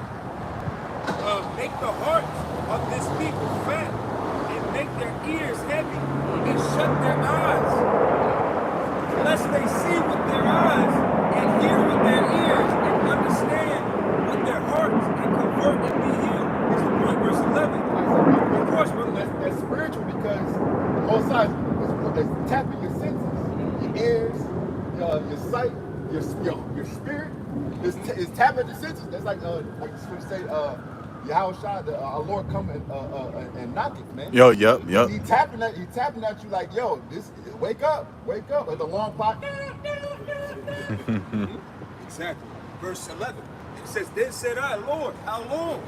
And he answered, till the cities be wasted without inhabitants, and the houses without man, and the land be utterly desolate. Yeah, so Yahweh Shai, extension of the Most High through his prophets, Lord willing, we're in that number, Lord willing, is working to tap the senses to give you the sense, but a lot of people ain't gonna get it until everything is destroyed, including them. 2/3. Yep. Yeah, they're gonna be blinded, okay, and unable to get with the program until destruction comes, man. Yep. This is Job Hey, 20. now suck it, brother, like you said, because you're right. They're gonna see Leviathan. They're gonna see chariots. Apparitions. They're gonna see apparitions. They're gonna see all types of manners of things that you've never seen because you made a point earlier. Jacob's trouble. That's something we have not been through as a people. That's something completely on a whole other level.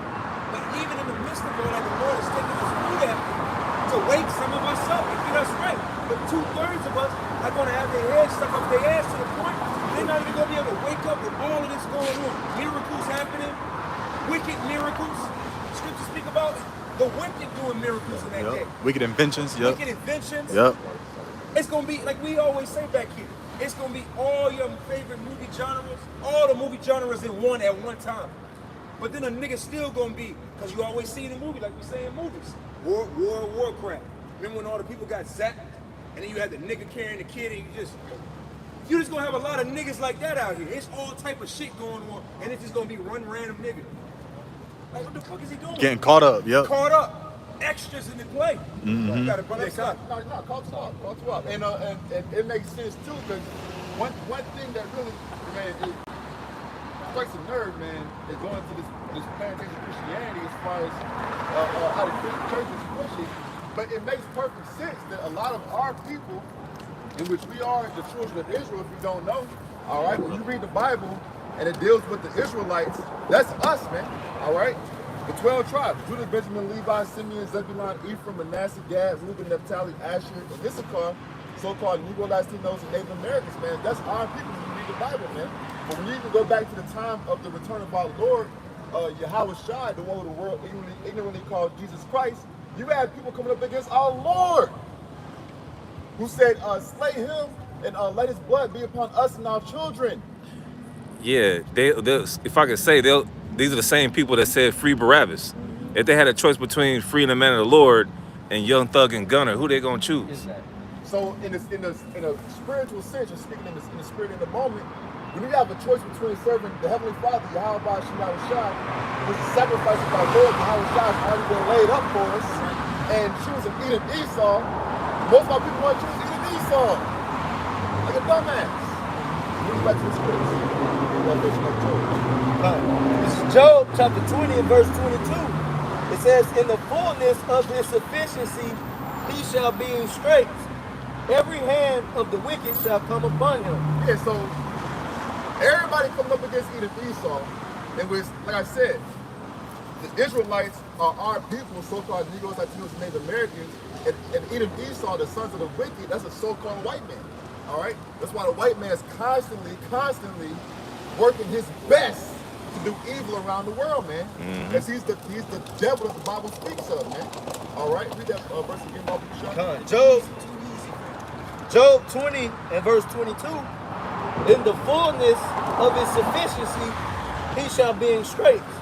Every hand of the wicked shall come upon him. So you got a choice between coming back into our nationality and our heritage and serving the Yahweh Shai, or walking in the spirit and the lack of understanding of Edom Esau, in which the whole world is getting ready to come up against Edom Esau, and our people still want to walk with Edom Esau, man. What's going on? Yeah. Verse 23, when he is about to fill his belly, the Most High shall cast the fury of his wrath upon him. Yeah, because our people just want to just ride scooters the wrong way up the street. See, it's clear as day to know you shouldn't do that. I mean, goddamn. First of all, you're in the middle of the street. Second of all, you're going down the wrong way. Well, you know what? Like I always say, when you look at our people and how our people handle in the middle of the streets, you can tell a nigga don't want to live, man. White people don't do no shit like that. Because why? They got something to live for. Our people are subconsciously, overly and covertly looking for death, man. And the more that you see it and you look at them in their actions and their way, you can see, then as the scriptures say, 2 Corinthians 16 and 10, my people are numbered to the slaughter. You can see their numbers. If you look close enough in the spirit and you look at our people, go in your grocery store, look at our people. They look like they ready to die. Because the scriptures say, I think it's Isaiah 28, they made a covenant with death. Yeah. Oh, yep. That's perfect. That's perfect sense, man. Job 20 and 23, when he is about to fill his belly, and how's Esau Edom trying to fill his belly, man? All right, just as an example of today, he's doing these military runs, thinking that he's going to be able to stand up and fight against Yahweh Shem Yahushai. Right. All right. He think he's going to be able to put the MOTB, which is the RFID CHIP, into the hands of the elect. Everybody, right? Specifically the elect. He's going to do it to everybody. But he's worried about the elect. He already knows that these other people are just going to be sheep. They're going to herd to get chipped up. They can't wait. They can't wait. All right. But his agenda is to get the elect, man, and to have him be lords and rulers over us. That's all a part of him trying to fill his belly. All right. But continuing on. Yep. Because this goes in alignment with, like the officer said, this goes in alignment with this devil who is Edom Esau, who's a so-called white man, working to fill his belly. He wants to fill the belly by having complete, total control of everything, everyone on the earth, which goes into the MOTB, also known as the mark of the beast. Revelation chapter 13 and verse 16. And he causes all, both small and great, rich and poor, free and bond, to receive a mark in their right hand or in their forehead. This is a big mystery throughout the world, man. It has been a big mystery throughout the world. Okay, in which the spirit, power, and mercy of Yahweh Shem Shine, sacrifices by Lord Yahweh Shine, breaking the seals, so you actually understand what's written in the scriptures. This has been a topic that's been talked about for decades, man, if not hundreds of years. Okay, but we now in these days have the understanding of what that and it's to the point now you can't even say specific words because videos get clipped and taken out of there, pages get deleted. So it's like at a point in time. Yeah, like you gotta get it, man. Yeah. All right. So when you read Revelation 13, the 13th chapter and 16th verse, that MOTB speaks of the digital R, which is a RFID implant. Okay, that will be placed in the bodies of the people, man. And well, brother, like you said, this thing is, keep in mind, as the scripture say, we are in our captivity as unto this day, man. So when we was in captivity in 14, 15, 1600s, we had to have a certain way of talking and dealing with each other, so only we could understand each other, and not Esau and all the slave masters and everything. You can't just be like, hey, we gonna break out of here at 6 o'clock at night, and we're gonna head towards west and this one. You can't do that. We still trying to, we're behind enemy lines, man. So, like the apostle said years ago, and the brothers echoing, and man, you gotta catch up to this, man. We can't continue to just tell you people. I mean, if you don't know that Esau is a so-called white man by this point, you might not supposed to know. Yeah. Right. If you don't know that Moab is who that is, and this, that, and the third, you gotta catch up. Right. Come on, man. Right. The MOTB is this and that. You gotta catch up. We not slowing down no more. As you can see, it's fucking fighter jets over Atlanta. We're not playing. The Lord's not playing with us. Yeah, the Lord ain't playing. Verse 17. And that no man might buy or sell, save that he had the mark, or the name of the beast, or the number of his name. Yeah, so even when you see these cryptocurrencies, these blockchain technologies, it's moving so that Edom Esau can have complete control of the resources, man. He wants to have that digital ledger to be able to track the movement of all goods and all services, man, including the people, all right? Because Edom Esau looks at you, looks at people as just another resource upon the earth, man, all right? Real quick, go to Revelation 14 and 8 to go into the MOTB as well.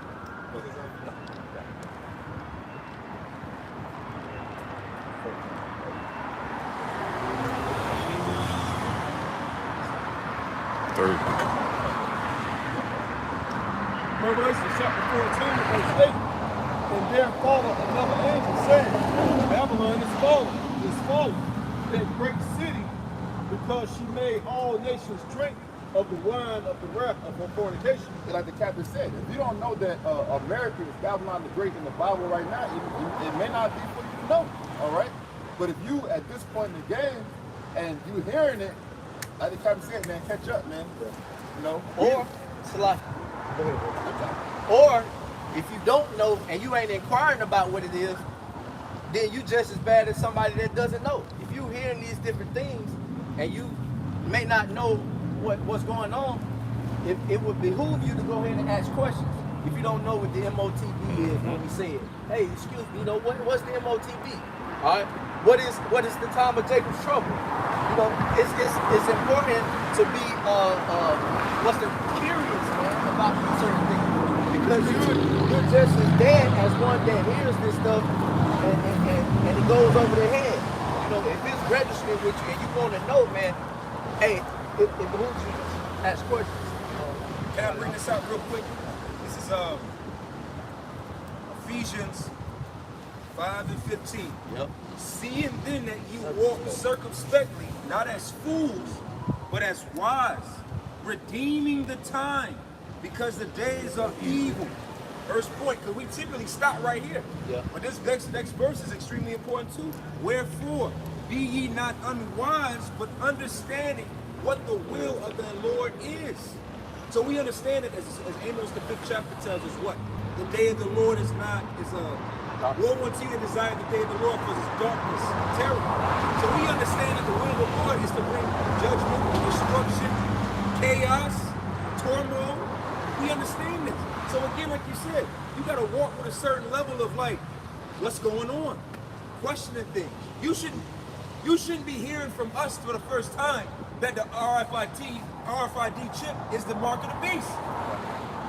You shouldn't be hearing that from us the first time. You should be in tune enough with what's going on in the world to see what the fuck is going on. They even showed it on Fox 5 Atlanta, man. It's everywhere. It's everywhere. Your mind should be in tune with something. You shouldn't be worried about whether what's the light-skinned niggas? Clay and Steph are gonna get their next ring. Yeah, that's cool and all, but goddamn. Right. You should be worried about feeding your fucking family, your mother's health, because this devil about to come down on all of us. So if you care about yourself, you care about your mother, your granny, whoever's a living, you better do something about it. This devil's about to come down on us with wrath, man. He gonna start killing us in the streets. Yeah. Go watch the Book of Eli. Go watch that movie.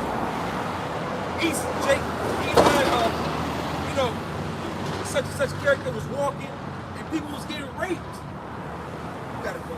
Yeah, and you know, like brother says, it's 100% spot on. And it's all fun and games, and it's fucking, you know, mixing fairy tales to that shit is real life in your fucking face. Right.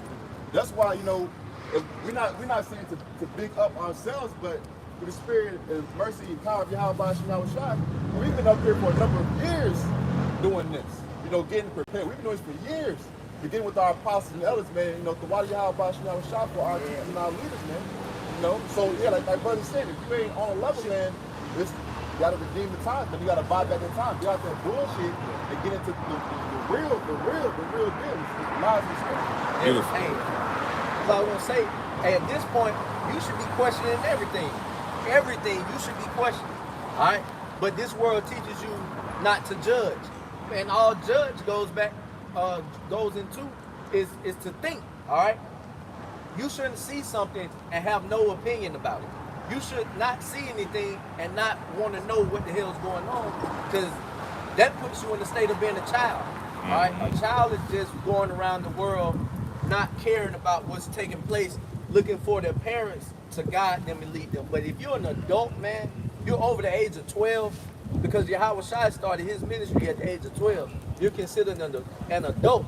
You should be inquiring and want to know about the different things that are taking place on the face of the earth, man.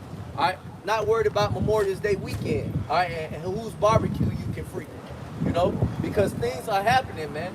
These jets are not flying over our head for no reason, man. They're not doing it for show, all right. It's a practice going on, man, and they're practicing for something, okay? Revelations chapter 14, verse 9.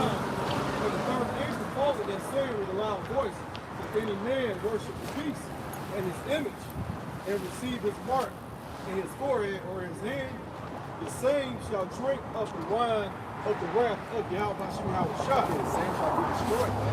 Okay? If you take the MOTV, but Israel all, you're going to be destroyed. All right, there's nothing that nobody can do about it. It's according to biblical prophecy, man. All right, now, like we've said, we've already stated numerous times what that instrument is. Okay, and from there, it's up to the individual to do more research. Okay, and really submit yourself to the Heavenly Father, your higher God, and ask Him to give you the spirit to endure and not take that thing, man. That's one thing. If you take it, you will be put to death. Job 20 and 23, when he is about to fill his belly, the Most High shall cast the fury of his wrath upon him and shall rain it upon him while he is eating. So when and as after the complete collapse of society, okay, and Esau works to bring a level of so-called stability by awing everybody, okay, the Heavenly Father, Yahweh Shai, is going to cast all those wicked, vain imaginations down, because that's wicked, man. All right, that's wicked to number the children of Israel.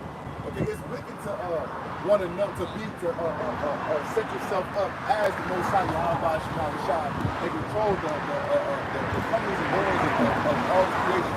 It's wicked as fuck, man. Okay. Allah. This is Ecclesiastes, chapter 5, verse 1. Set thine heart upon thy goods, and say not, I have enough for my life.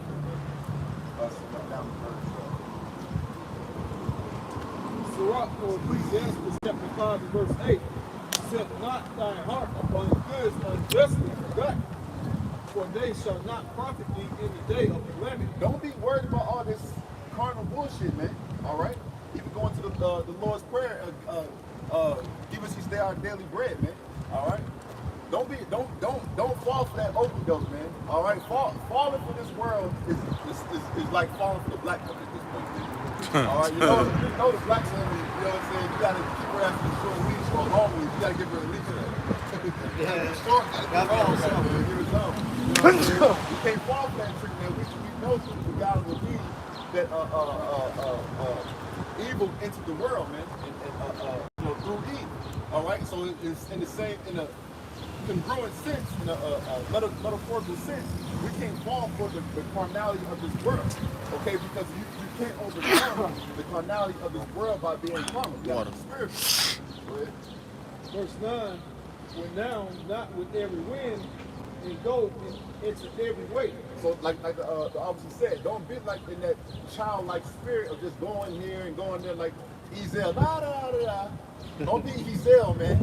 When you're moving as a man should. When a man is moving or doing things, even when everything a man does has to be the purpose and strategic.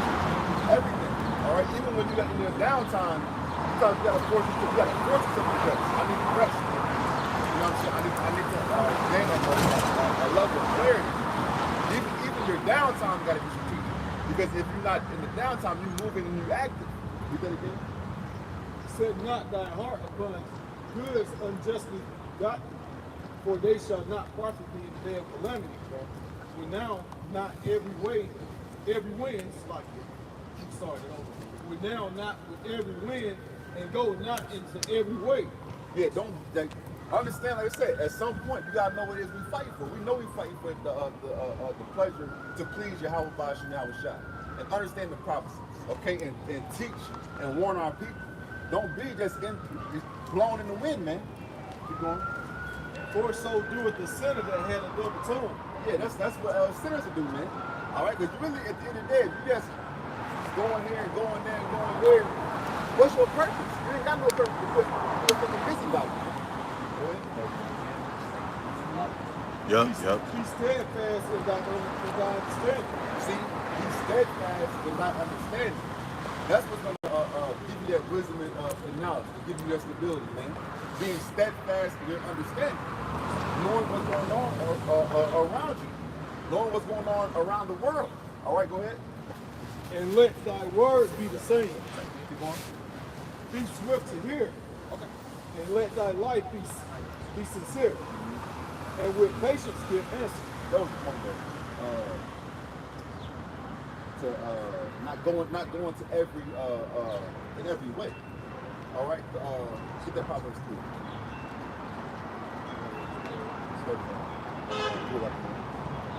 This is brother son. 1 Corinthians 13:11. When I was a child, I spake as a child. I understood as a child. I thought as a child. But when I became a man, I put away childish things. Yeah.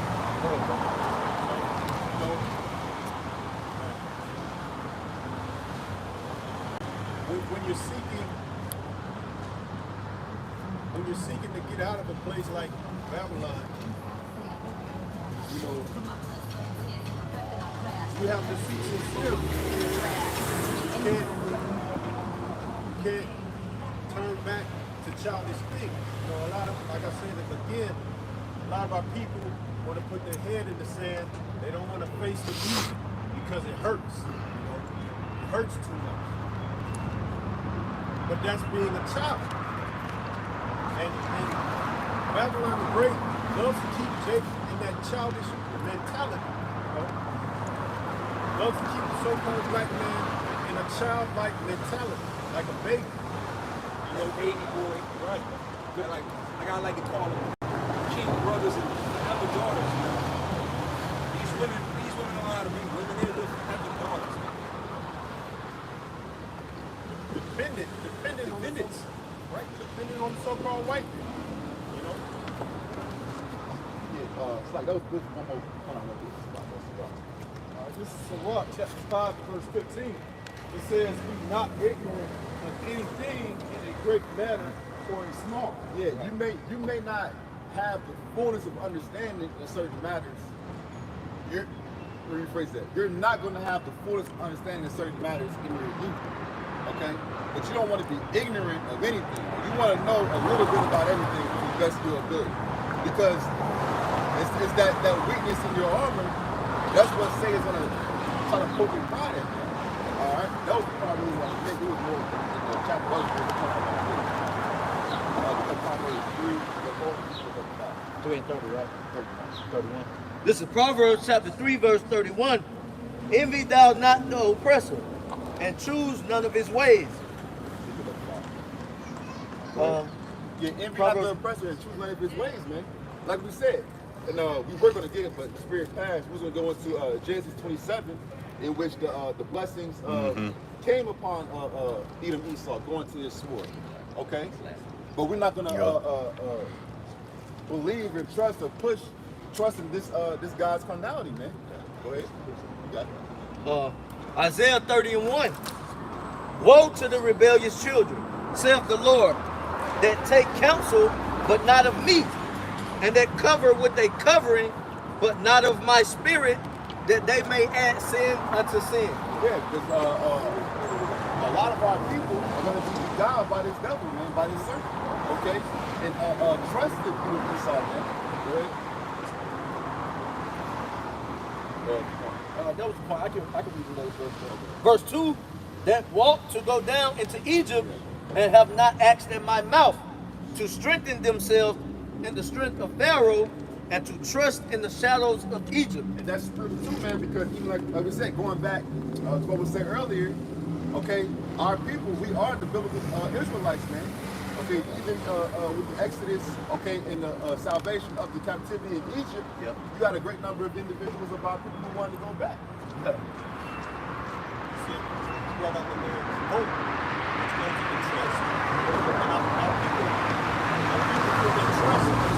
Yep, yep. That's in Isaiah 30. Yep.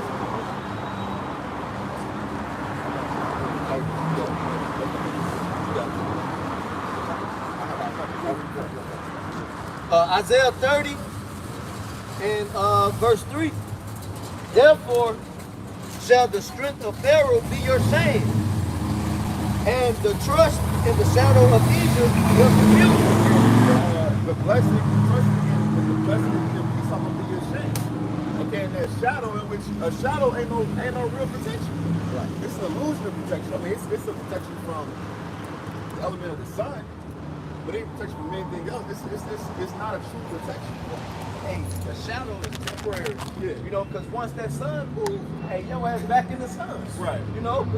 So, but the covering and the shadow and the strong tower, because it says, look, the name of the Lord is a strong tower. And the righteous, yep.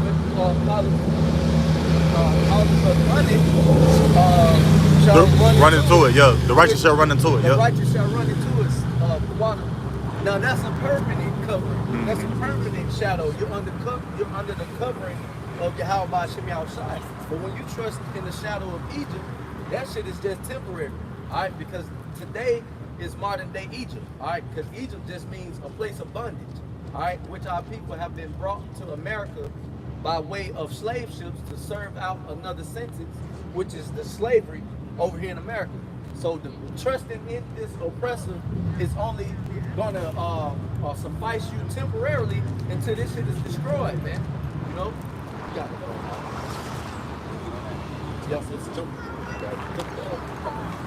If you think about the shadow, it said trust not the shadow of Egypt. Think about what a shadow is. It's was created by something that's blocking light. You know, so who was blocking that light? We saw it.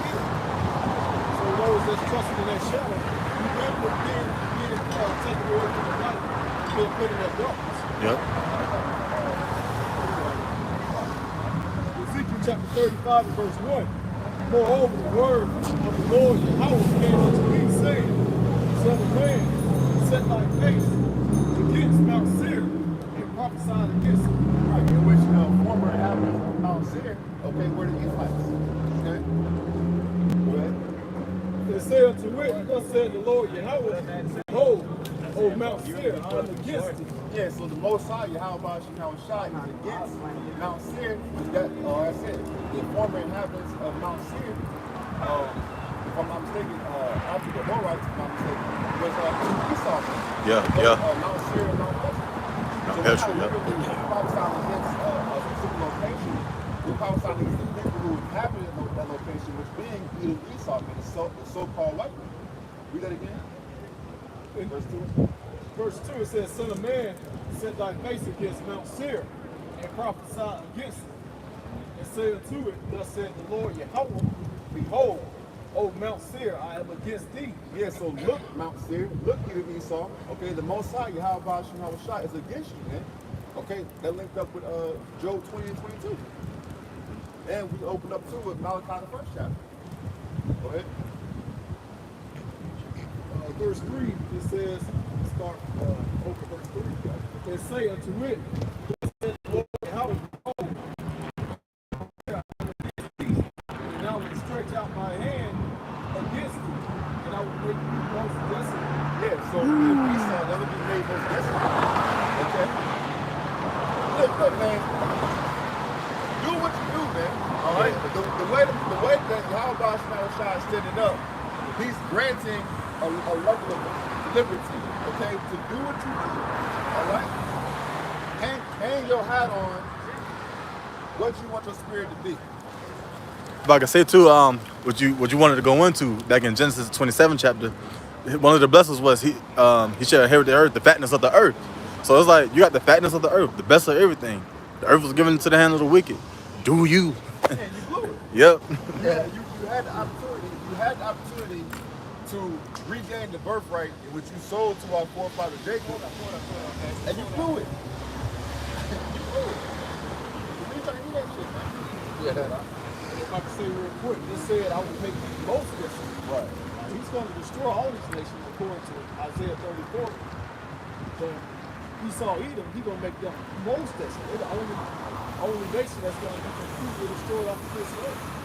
You know, after 1,000 years of slavery. But I'm going to continue. Verse 4 it says, and I will lay thy cities waste, and thou shalt be desolate, and thou shalt know that I am the Lord your house. Yeah, if I'm not mistaken, Buzz, I brought that out in second Exodus. Okay, Yep. because of the pride of these cities, that they will surely, paraphrasing, be destroyed. Yep. Read that again, bro. I will lay thy cities waste, and thou shalt be desolate, and thou shalt know that I am the Lord your house. So it's going back to the first time known that he's the power that on earth, man. All right? And a major portion to that is by way of prophecy. All these things that are happening were prophesied to happen. And everything that's happening now, again, that will happen in the future, will be prophesied of, okay, by the prophet that we follow, Yahweh Shema Shai. So it's going to be made known, be made evident, okay, that the Heavenly Father is the power. It's the power that is in complete control. Verse 5, because thou hast shed a perpetual hatred, and hast shed the blood of the children of Israel by the force of the sword in the time of their calamity, in the time that their iniquity had an end. Yeah, that's perpetual hatred, man. All right? Edom Esau, all right, not only is he profane, okay, against the Heavenly Father, Yahweh Shema Shai's laws, statutes, commandments, life, all right, he hates particularly our people. He hates us. Even when Edom sold his birthright, the scripture said that he despised it. Oh, and he sought out the it's like he sought out the Jacob's life. Right. Ever since he's still seeking Jacob was later on got chance to Israel. He's still trying to seek our lives. Which that goes to perpetual. Yeah, perpetual. Yep. Continuous. Repetitive. Yeah. Everlasting hate. Yeah. Verse 6, therefore as I live, said the Lord, Yahweh Shah, I will prepare you unto blood, and blood shall pursue you. Yeah. So Edom Esau, as y'all are working to kill, as y'all are working to kill, as y'all working to be the prey, y'all becoming the prey. Yep. The Most High through the Spirit and prophecy is on y'all ass, man. Mm-hmm. All right, that's why y'all are in those straits. That's why y'all are working so hard to finish your enterprise, but you can't quite get it. Yep. Because ain't gonna get it. All right. The complete destruction of Babylon the Great is being withheld, okay, as the saints are being sealed and perfected. But once the saints are sealed and perfected in a sense to obtain salvation, it's complete destruction to this place, man. As we're reading in Ezekiel 35th chapter.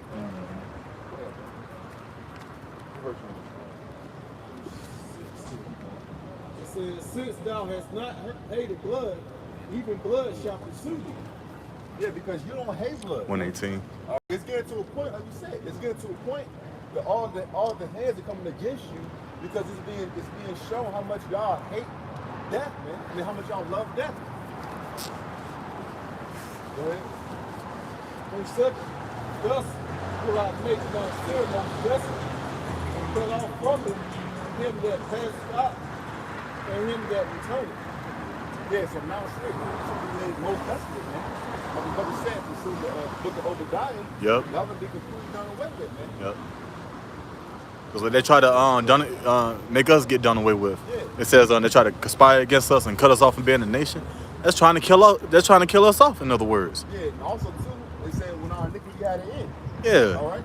y'all are continuing to further the affliction. Yep. And y'all think because y'all have had a level of success that y'all are going to complete that mission. That mission is not going to be completed, man. It ain't. Go ahead. Verse 8, and I will fill his mountains with his slain men, and thy hills and in thy valleys. You got a good time? And I will fill his mountains with his slain men, and thy hills and in thy valleys. Yeah, so everything that y'all do is just destruction, anguish. You know? Yeah, scripture says of the gnashing of the teeth. Gnashing of the teeth, man, and fire. Anguish, yep. Yeah, there's all types of just hurt and pain, man. Men shall cry there bitterly.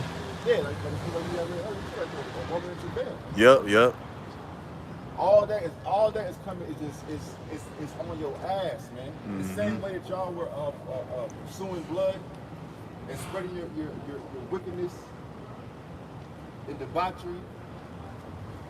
The judgment for that is on your ass in the same way, in the same fashion, man. Mm-hmm. That's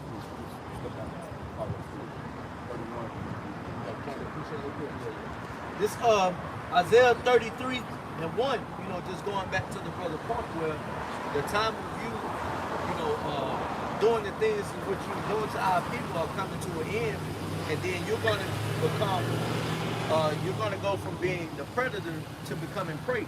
Okay, so this is Isaiah 33 and 1. It says, "Woe to thee that spoilest, and thou was not spoiled, and dealest treacherously, and they dealt not treacherously with thee. When thou shalt cease to spoil, thou shalt be spoiled. And when thou shalt make an end to deal treacherously, they shall deal treacherously with thee." Mm-hmm. All right? So that's going to be a time when all the things that you've done to our people are going to come to an end, and now the tables are going to be turned, man. All right?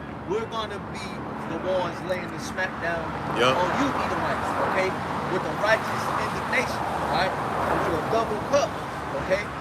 So we're coming into that time, man, where, hey, Jacob, is going to be the beginning of it that follows, while Esau is the beginning of the end of the world. Well, yep. It says, "O Lord, be gracious unto us. We have waited for thee. Be thou their arm every morning." Yeah, be gracious unto us, man. Because, like the brother had mentioned, hope.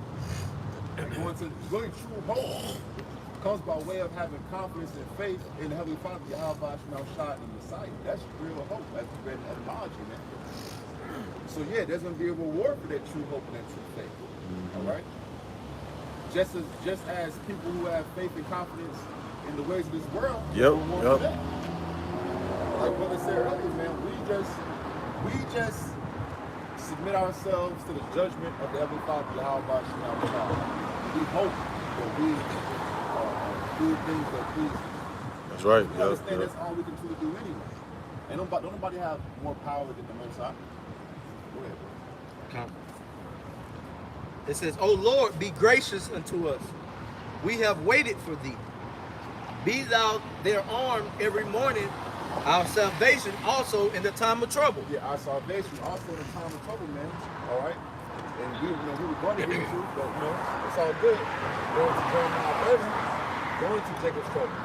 Because with us not being ignorant, of these signs and these seasons and times, we understand what has already begun. It's already begun, man.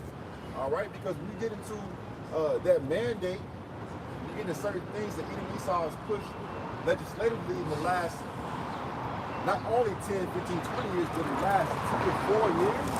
It's just some legislation that this mandate is like, no, the practice and the level of legislation, the council, we're in. Because at any moment, as these plans are flying over your head, that's definitely what's my point. I didn't see them flying over your head. It could be a whole different plan for you. The next day, as soon as you wake up. But that line is alive with what? He coming as a thief in the night. Yep. Verse 3. At the noise of the tumult, The people shall flee. The people fled at the lifting up of thyself. The nations were scattered, and your spoil shall be gathered like the gathering of the caterpillar, as the running to and fro of locusts. He shall run upon them. Yeah, because Yahweh Shah hasn't shown, the level of judgment he can bring upon the earth. These nations, they don't have that fear and reverence for our power quite yet, but they're gonna have it, man. They gonna get it. Yeah. Verse 5, the Lord is exalted, for he dwelleth on high. He hath filled Zion with judgment and righteousness. Verse 6, and wisdom. And that's something that the people not realizing either. People aren't realizing the level of judgment and righteousness that the Most High is pumping within our people, beginning with our men. Now, of course, our righteousness is filthy rags, and we understand that. But you know what? We're attempting, man. You got people of our nation who are trying their best to be the biggest niggas they can be. But you got earnest, honest men, women, and children, man, who are trying their best to get right. And even though the world don't see it, we know it. We're part of that process.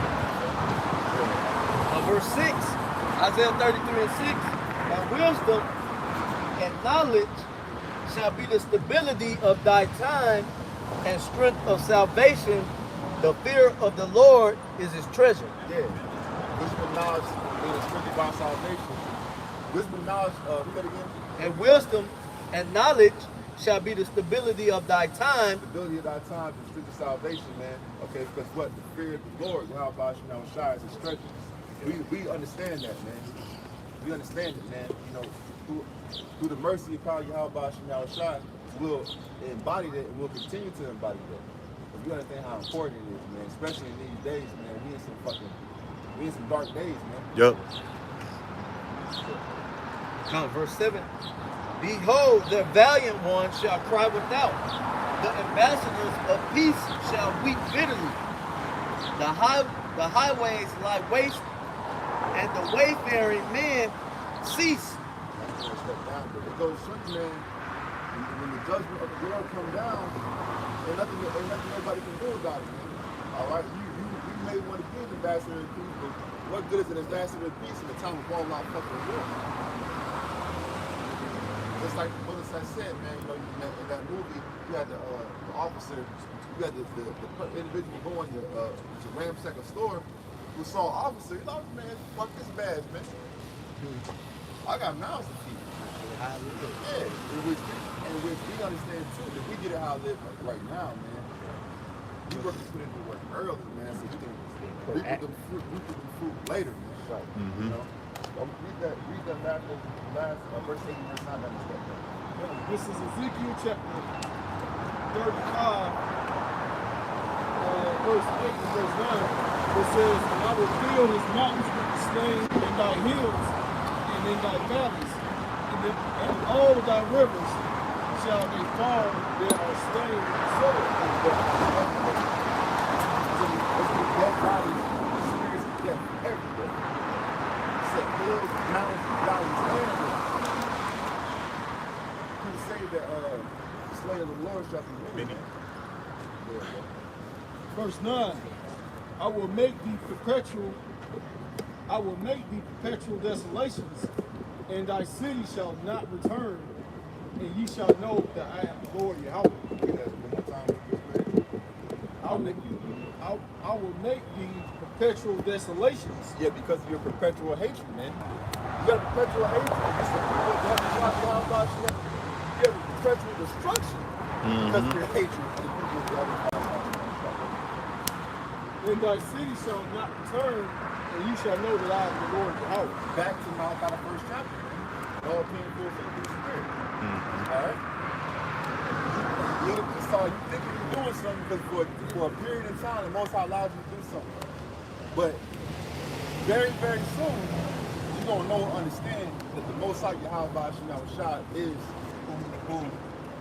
who who we try our best to say he is. We try our best to say what the Most High is, but at the end of the day, the Most High going to show you better than we can tell you. Yeah, they're going to experience that Isaiah 45 where he said, "There's none beside me, there's none else. Yeah. I create light, I create darkness, peace and evil." Yeah, we can't even tell you what the Most High going to fully bring upon y'all, man. But knowing the power to the extent of our power, oh, you don't get that big boy back. It's something big that's going to hurt. Swing. Russell's voice thick. Ending in those thermonuclear isothermal. Yeah, I'm going to step down like the next level.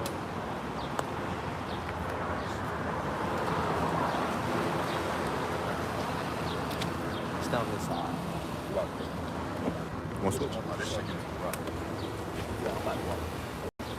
we gonna get straight to the scriptures. You know, I'm saying dealing with our people. You know, you want to make sure that you're on the right side of smarts, intelligence, wittiness, discretion, all of these things. Because our people are, as you can see, as it's manifesting, our people are, matter of fact, you have to put the second chapter. Our people are just mush brains, man. There's not much thought in between between their ears. You know, it was already bad, but then you throw in the C-19 and all the boosters. You throw in the music. The music is being brought down low, so you throw in the low vibration of music, the low vibration of entertainment. Fashion. The fashion. You throw all of this into the mix, and our people, it's really mush. It's not much critical thinking going on with it. All right? You got to take your question. 2 Peter chapter 2, verse 10. But chiefly them that walk after the flesh in the lust of uncleanness. And that's all Esau has pushed into this world, is to be after the flesh. There's nothing spiritual in this country. Everything, any level of spirituality that is out here is wickedness, it's witchcraft, it's deception, you know? But it's not spirituality. That's why the average person, here it is, great example. Earlier today before I came to camp, I went to the grocery store. Every nigga and their mamas in the grocery store spending money they don't have to cook out on the grill this week. And you see them, you go in the store, they got $200-300 worth of food because they're after the flesh.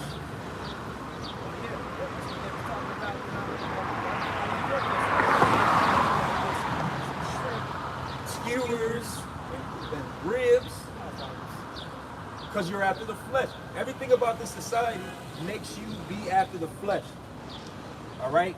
Matter of fact, get old Romans 13 as well. It says, but chiefly them that walk after the flesh in the lust of uncleanness and despise government. They despise government. That's not talking about despising the United States of America government. Technically speaking, according to the Bible, you're supposed to despise that government.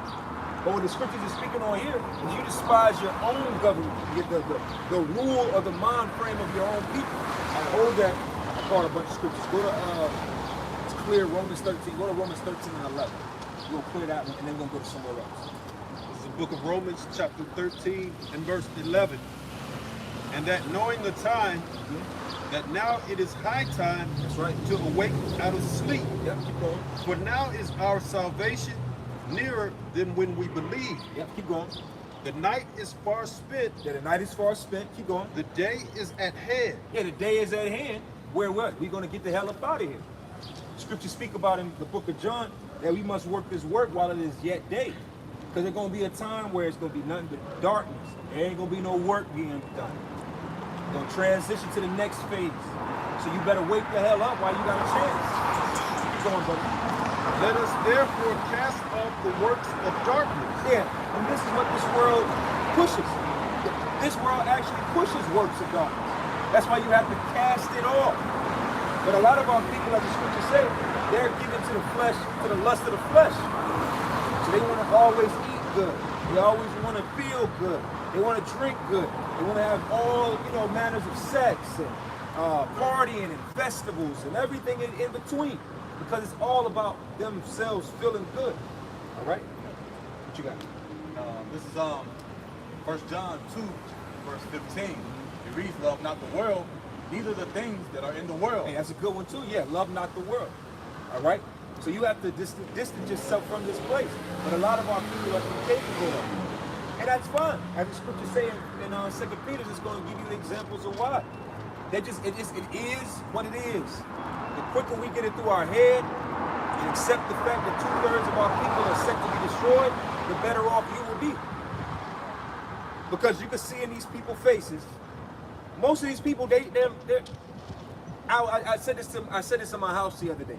Here it is, imagine we're gazelles in Africa. You know, we're walking through the Sahara of Africa. You know, animals communicate.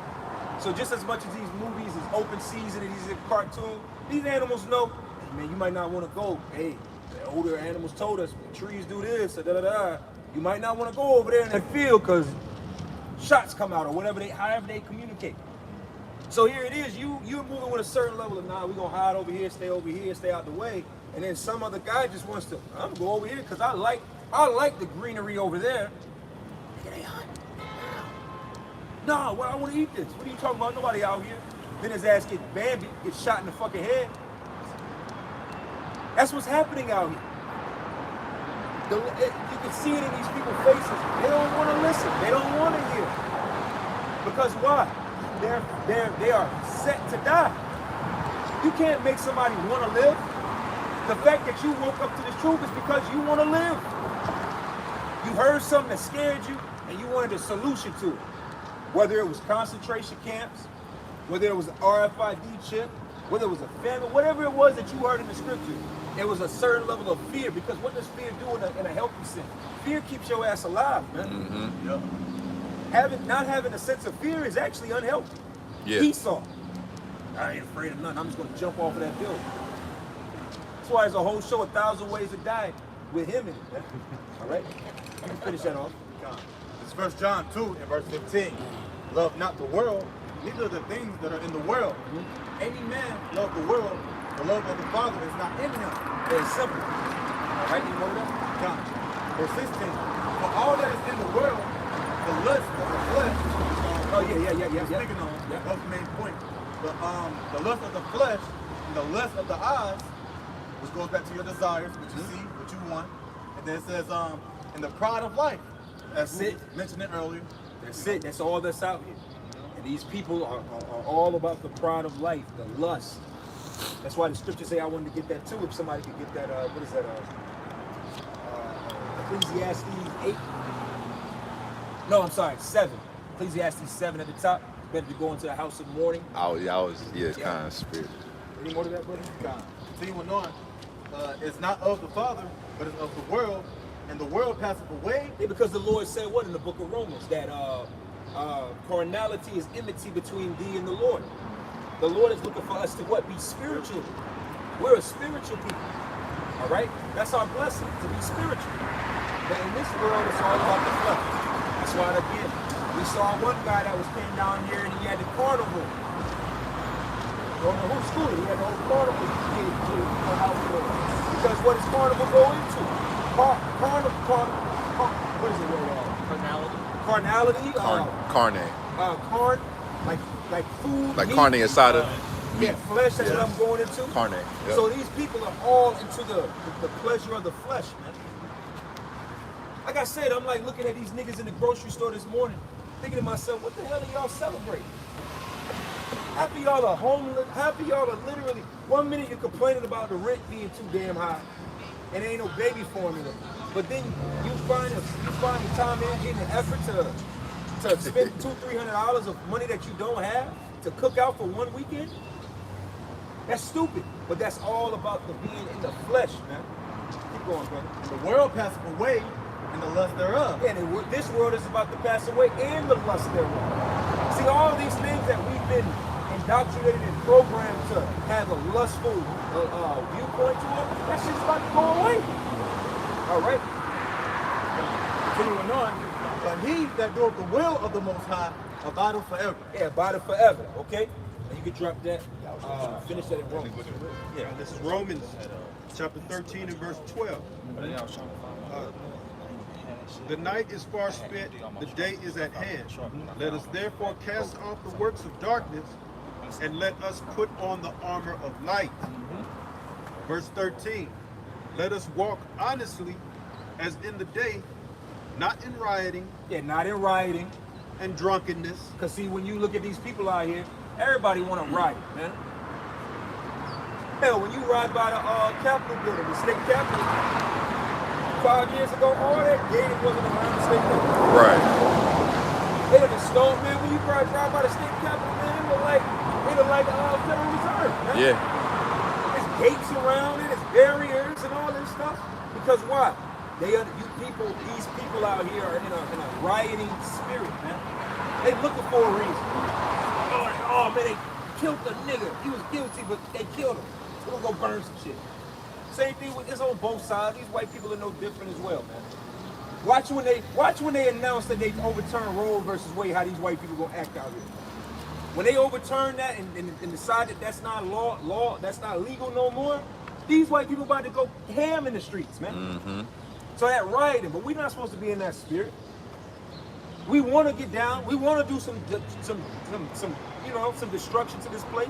But in the spirit, this is way more destructive than us ever going out here with some spray paint cans and marking buildings and all that extra goofy shit. Because even if you went over there and you broke that glass, there's insurance on that building. They had that glass broken by next week, man. Yep. Right? Keep going, bro. Not in rioting and drunkenness. Yeah, drunkenness. Come on, man. They told us when the whole pandemic started, what? Alcohol drinking went up. They said at one point the number one Google search was where's the nearest liquor store? You know, that's funny too. Me and that brother go outside. First thing, when it first happened, we had went to the liquor store. Right? And there was a chick and her friend that was in the line in front of us. And she was like, man, I'm gonna come out of quarantine.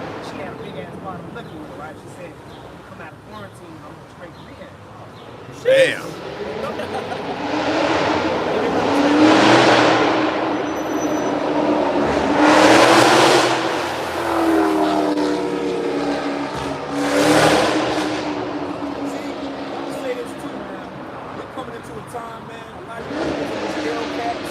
SRT, when it's time to get the fuck on and slither out of this place, you niggas is gonna have the worst time, man.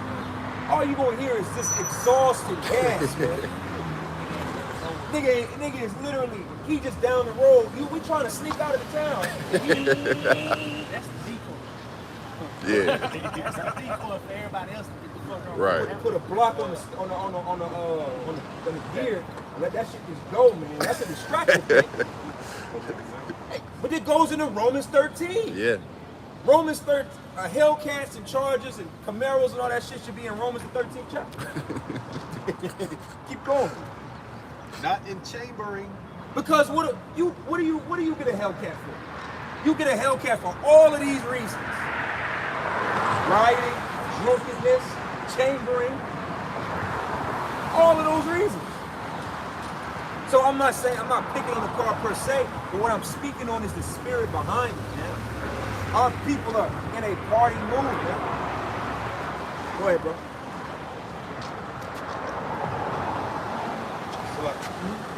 And wantonness.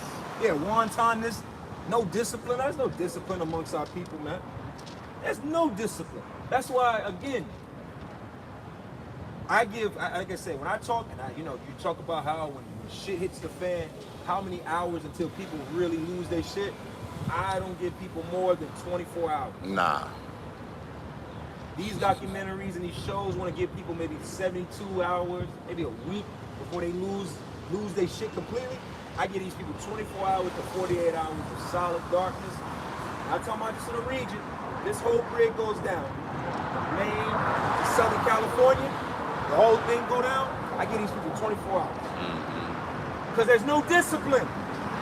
There's no discipline in the idea like, hey, you know what? I have this much, I have that much, I'm gonna sit on this. Here's a few grains of grace for you today. We're gonna make it work and keep it moving. These people don't have that discipline. These people don't have the discipline that, look how they do with their food stamps and their money now. Here it is, you niggas are unemployed, underpaid, hungry, famished, all of these things. but you find the energy to celebrate Memorial Day. People don't even look up and see. That's what I'm saying. Exactly. And the reason why the city is a little slow now too is because a lot of you niggas are in Miami. A lot of you niggas are at Black Bike Week in Myrtle Beach. Where the hell you niggas get money to travel? I saw this Edomite on the news this morning. He was talking about for him to fly from Tampa. You know how much money it costs for him to fly to Tampa? How much it costs him for 2 tickets to fly from Tampa to here? You know that ain't nothing. That's like might be an hour flight. Yeah. Maybe hour, not even 2 hours. Nah, ain't 2 hours. 45 minutes, really. $900. $900. So when you have these, you understand all of these points. This really, the Lord taking us out of the spirit is really, is wisdom, and it keeps us on point. Because you ask yourself, you niggas don't got the money to do this shit. You don't got the money. You don't got the groceries to do all this. But then when there's a famine, when there ain't no groceries, your nigga ass wanna come to my front door. You wanna bring your black ass and your children to my front door, and expect me, not plead, not hope, not trade. You just expect me to go into my cupboard, right? Gonna give your ass some rice and beans or whatever for your survival. And then if I don't do it, you're gonna be in your feelings.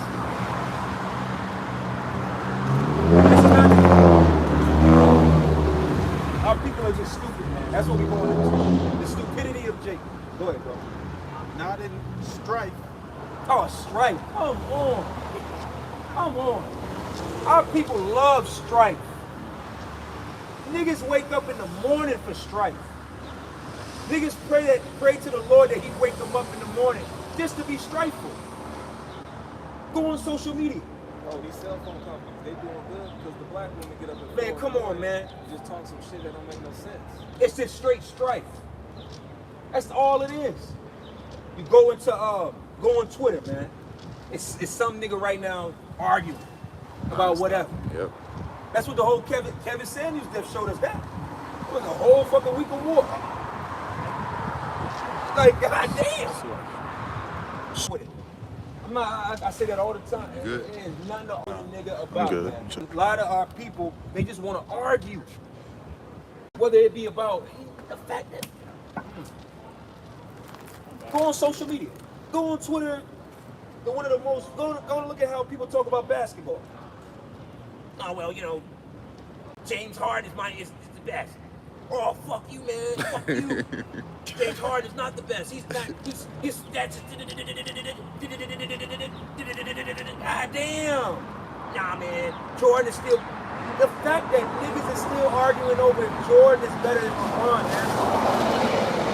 That's just straight strife. That's how bad it's so strife. I don't think that's a real word. Strifeful. It's so strifeful out here.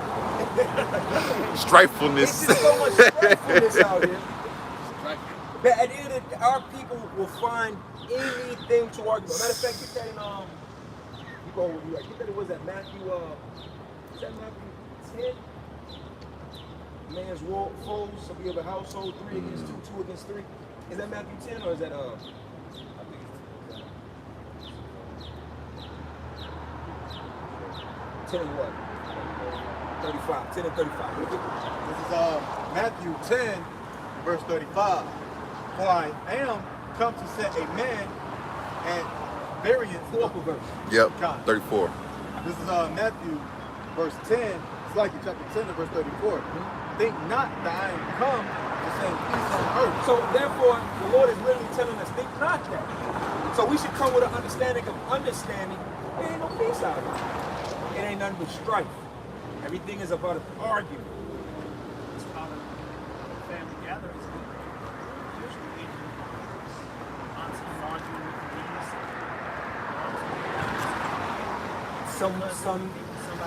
Some niggas flirting with another the sister or the cousin. It's just madness. It's just straight strife. But we have enough sense to understand that the Lord's already warned us of that. So should we be engaging in this? Should we be involving ourselves in the strife?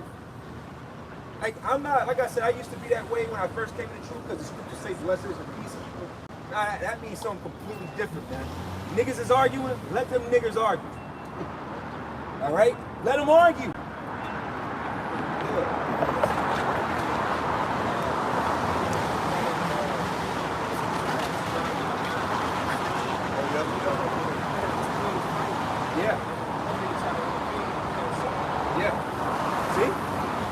All the time. All right?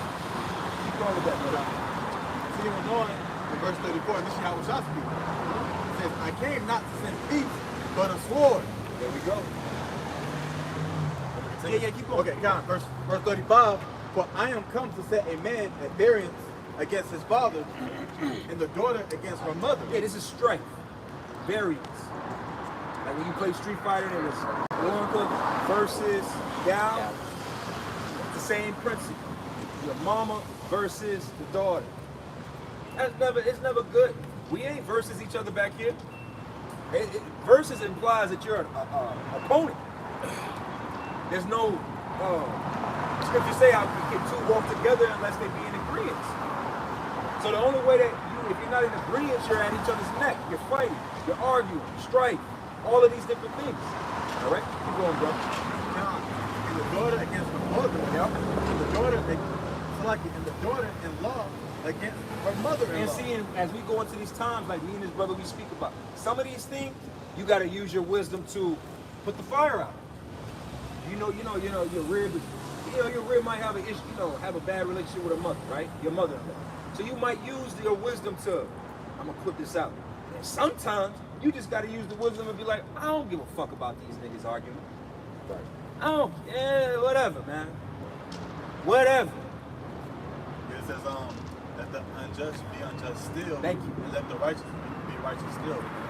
Revelation 22. That's it. And I was talking to my mother the other day. She was saying the same. She was like, son, she was basically talking about family and dealing with family. She was like, listen, man. She was like, I honestly, I don't think, she was basically the spirit. And she's like, I ain't got time for family. I ain't got time for that. Don't put yourself. Don't put you like if that's what you want to do, but don't put you and your family in that shit. It was her words to me. So what I'm gonna do? But here it is. It's like pulling teeth to get Jake to understand these elements. That's my mother. My mother's in her 60s. My mother was the woman in the family that would plan the family reunion. She could tell you about your uncle on this side, and your grandma, and your aunt, and your cousin. She could tell me all that. But she's in the spirit of it. Fuck family. Because it ain't no good from it. That's another concept in a stronghold that you gotta let go of out of your head. There's no such thing as a black family. There ain't been a such thing as a black family since maybe the late 80s, early 90s. Since we've been in this new millennium, the 2000s, there ain't been no, you can forget about the concept of a black family. Well, it still says, yeah. Yeah. And there's wisdom in that. None of it's still saying, I fucking hate you. But you know what? The spirit. You abhor them or standoffish because it's trauma and strife and contention. You go around them, they want to try to challenge you and shit. Hey, I heard you was in some crazy cult or whatever. Well, I heard you was a crackhead. how about that? Throw little low blows at you. Well, I heard you was a whore. What the fuck is you talking to me about? Right. Now you in a strife. Right. Now you in the midst, yeah. The story, like I'm saying, this is how our people are. Everything is about starting an argument. Okay, can you go to that? Finish that over. Verse 36. Matthew 10 and 36. The man's foes shall be they of his own household. Yeah, your own family. A lot of your foes are of your family. Now, a lot of your allies will be of your family as well. Yeah, keep going. Verse 34. He that loveth father or mother more than me is not worthy of me. And he that loveth son or daughter more than me is not worthy of me. Yeah, because you got to put everything in proper perspective. 1 Corinthians, the 11th chapter tells us. The head of Yahweh Shai is Yahweh, the head of us is Yahweh Shai, and the head of the woman is the man. That's order. You should never put what's beneath you first. Right. Never. Right. That don't make sense. That don't even make sense. So the Lord, you said, is really just the Lord putting us up on game so you can be in the right order. Another reason why a lot of Jake is going to lose because they're stupid, stuck into the spirit of the flesh, of the lust of the flesh, man. You always want to be in your woman's face. Women don't like that shit. Nope. See, like Brother Sif, you said earlier, this is because Jake are immature and don't know how to grow up, man. You got a lot of men that are 30, 40, 50, and a lot of women in their 30s, 40s, and 50s that are still operating from a high school level of love. You still in love. You still falling in love like you did when you was 16, man. You just enamored with a woman. That's that shit that all that cupping season, all that bullshit. Come on, man. Hey, baby. Go ahead with it. It be times, you know, me and my woman we live together, man. I might not get a phone call or a text from her in about a month. I'm cool with it. Right. We be living in the same house and shit. You know, schedules be a little different. I might not see her for a couple weeks. The time I see her is when we laying in the bed. Hey man, that's according to everything you've done according to your household. But it's got to be put in a position where you are the head. You can't be the head and you chasing a woman around all the goddamn time. Nope. When you gonna give space for her to chase you? What? When they got a woman that chase him, it's in full control. Yeah. You always chasing her. Listen, man. Either you getting chased or she chasing you. All right, you get what I'm saying? Either you chasing her or she chasing you. Mm-hmm. And as a man in this troop, we gotta be preparing ourselves to be chased, man. All right, finish that off, man. This is Matthew 10, and verse 38. It reads, "And he that taketh not his cross and followeth after me is not worthy of me. He that findeth his life shall lose it, and he that loseth his life for my sake shall find it." And that's 2/3 of our people to a T, man. Yep. I'm just trying to find myself. I'm just trying to do this for me. I'm just trying to do that. You know how many men have come out here and like, yeah, I understand. This is the word. This is the truth right here. Yeah, it's the truth. So then they make excuses. I got a business. I got a family. I got to do this. And they never come back and return to do the work of the Lord. Yeah. All right? Keep going, bro. Continuing on in verse, I'm just going to read verse 39. It says, "He that findeth his life shall lose it, and he that loseth his life's like it. For my sake shall find it." And that's what it's all about right there. That's why we sacrificed our life. We are a living sacrifice in the name of the Lord, for the sake of the Lord, because why? We're hoping that by sacrificing our life from the moment that you heard about this truth until this point today and continuing, that you'll find salvation in it. Salvation is life. These people out here that couldn't turn their back to the Lord, to the world, and serve the Lord, are going to lose their fucking life. Thus saith Proverbs, the 1st chapter. Right? The scriptures say, when the Lord put his hand out and you regard it not. You have not sat at my counsel. Right? All right, anything else? That was it on there, right? Yeah, that's That was it. Now go back to that Romans and finish out. This is Romans 13 and 13. Not in strife and envy. Envying. Come on now. Niggas love envying. Go ahead. Verse 14.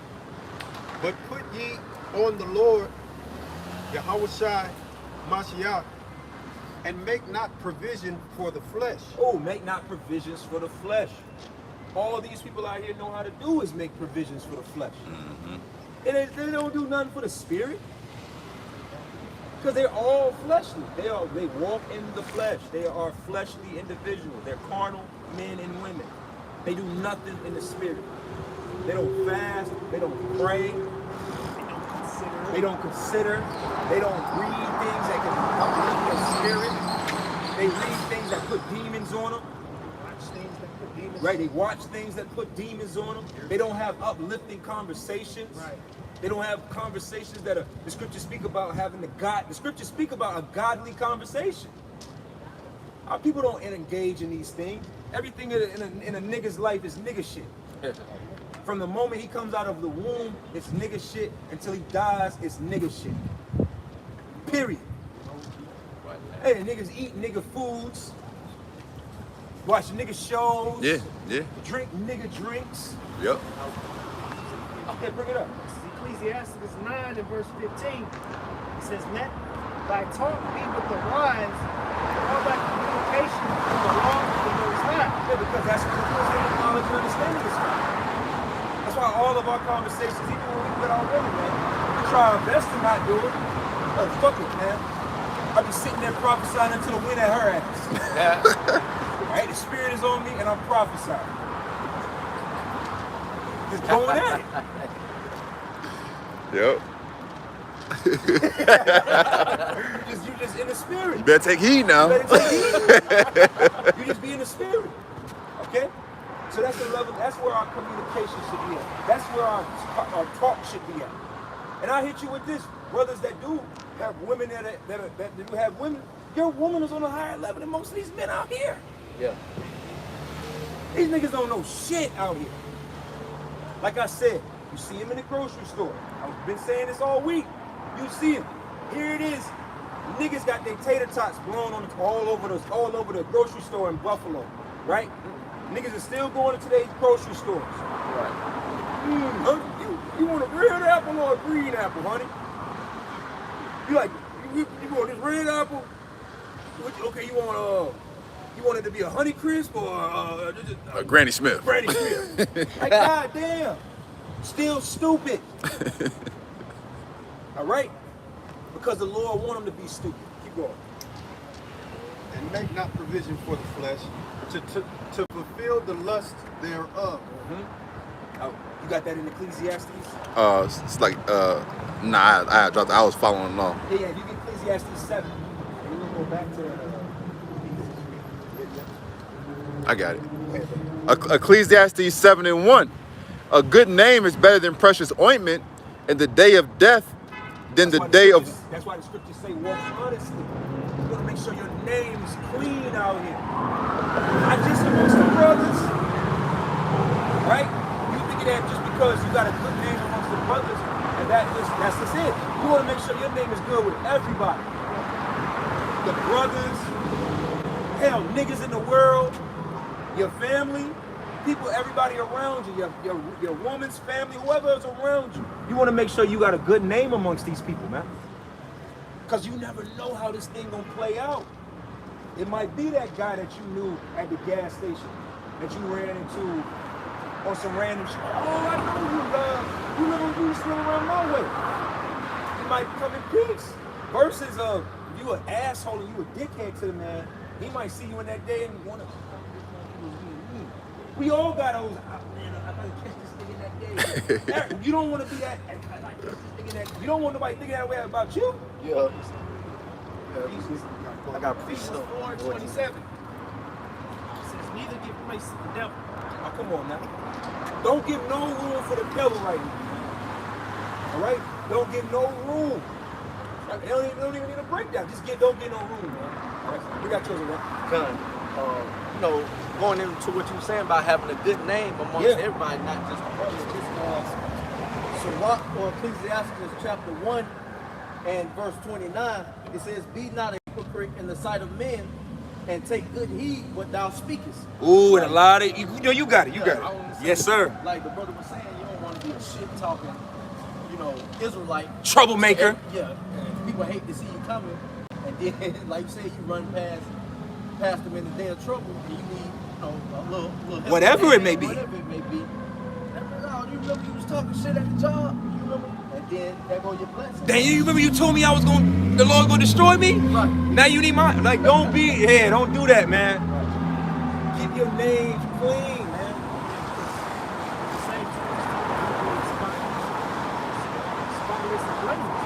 Yep. That goes into first and foremost the truth. But also you can't get these data bills for a reason. Yeah. You got unpaid marketing.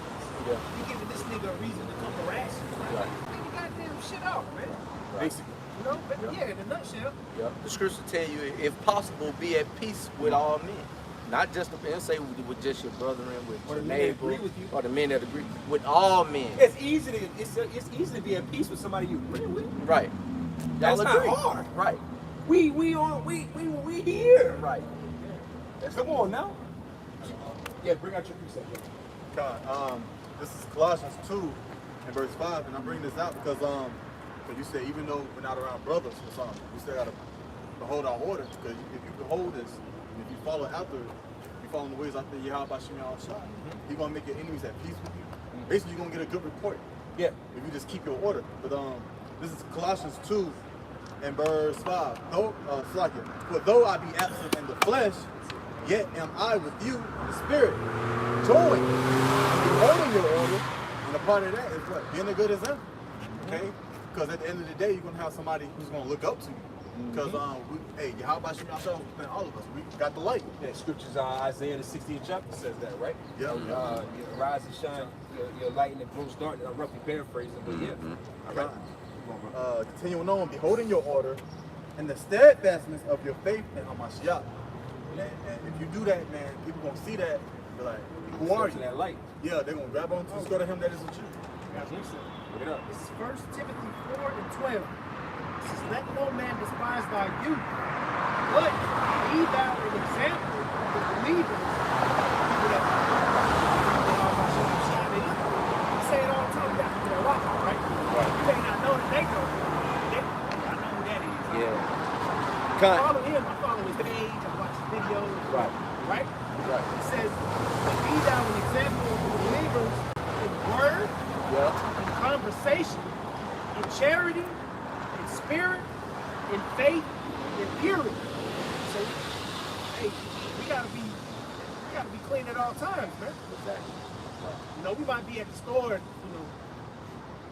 you might think you can get away with a little something, but then you might got somebody watching you like, you know what, we just go and do it the right way, And it goes with everything. Yeah. Everything we do. Yeah, because that link up perfectly with the scripture I just brought out, to not be a hypocrite in the sight of men. Right. Here it is, a person may follow you and know what you're about and know what you teach. He behind you in the store and you got a big ass bag of shrimp. Right. You know what I'm saying? Right. And then now, here it is, you trying to lead and be a man of the Lord, and your ass done got caught, going off. Right. So in that day, niggas know you ain't true. You ain't gonna believe in what you say you about, man. Exactly. People that follow the belief. Right. Yeah. 1 Corinthians 9:22. To the weak became I as weak, that I might gain the weak. I have made all things to all men, that I might by all means save some. Yeah, that's it. Because at the end of the day, Yahweh Shai sat with the publicans and the sinners. Right. He didn't sit with all he didn't sit amongst the notable on all times. He dealt with all men. So you got to have a level in this truth. You got to have the ability to flow everywhere. You got to be able to flow everywhere with everything. You should be able to, as an Israelite man, you should be able to have a good conversation with anybody on the planet Earth, from anywhere, of any age. You should be able to. You able to talk to an East Indian, an Elam man, about something. About something, right? Okay? Even if it's just about butter chicken, you should be able to talk to them about butter chicken. Okay? Africans, Hawaiians, everybody you should be able to. Men, women, children. There's a level of we are we trying not to be kings in Greece? These are political positions.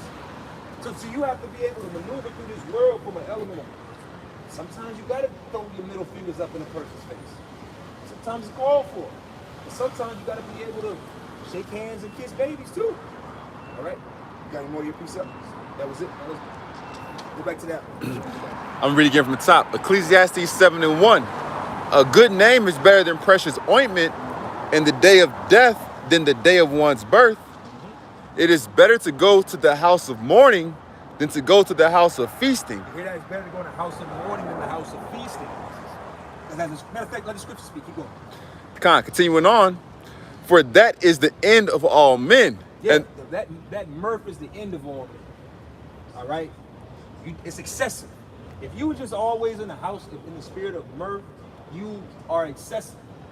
Whether it's through drinking, food, sex, You know what I mean? Interacting with people. You know what I mean? Overstimulation from just dealing with people. There's so much to it that it's going to lead to your death. Keep going, bro. Or your sanity. You'll lose your sanity. You see these women after 10 years of partying, they be through. They're all mentally destroyed. They don't trust nobody. Their body pH level be off for life. Like, goddamn. All for something you partying 10 years ago. And the living will lay it to his heart. See, we're living, so you gotta lay it to heart. Keep going. Verse 3. Sorrow is better than laughter. Yep. For by the sadness of the countenance, the heart is made better. The heart, your mind is made better by being under a level of stress and distress and anguish.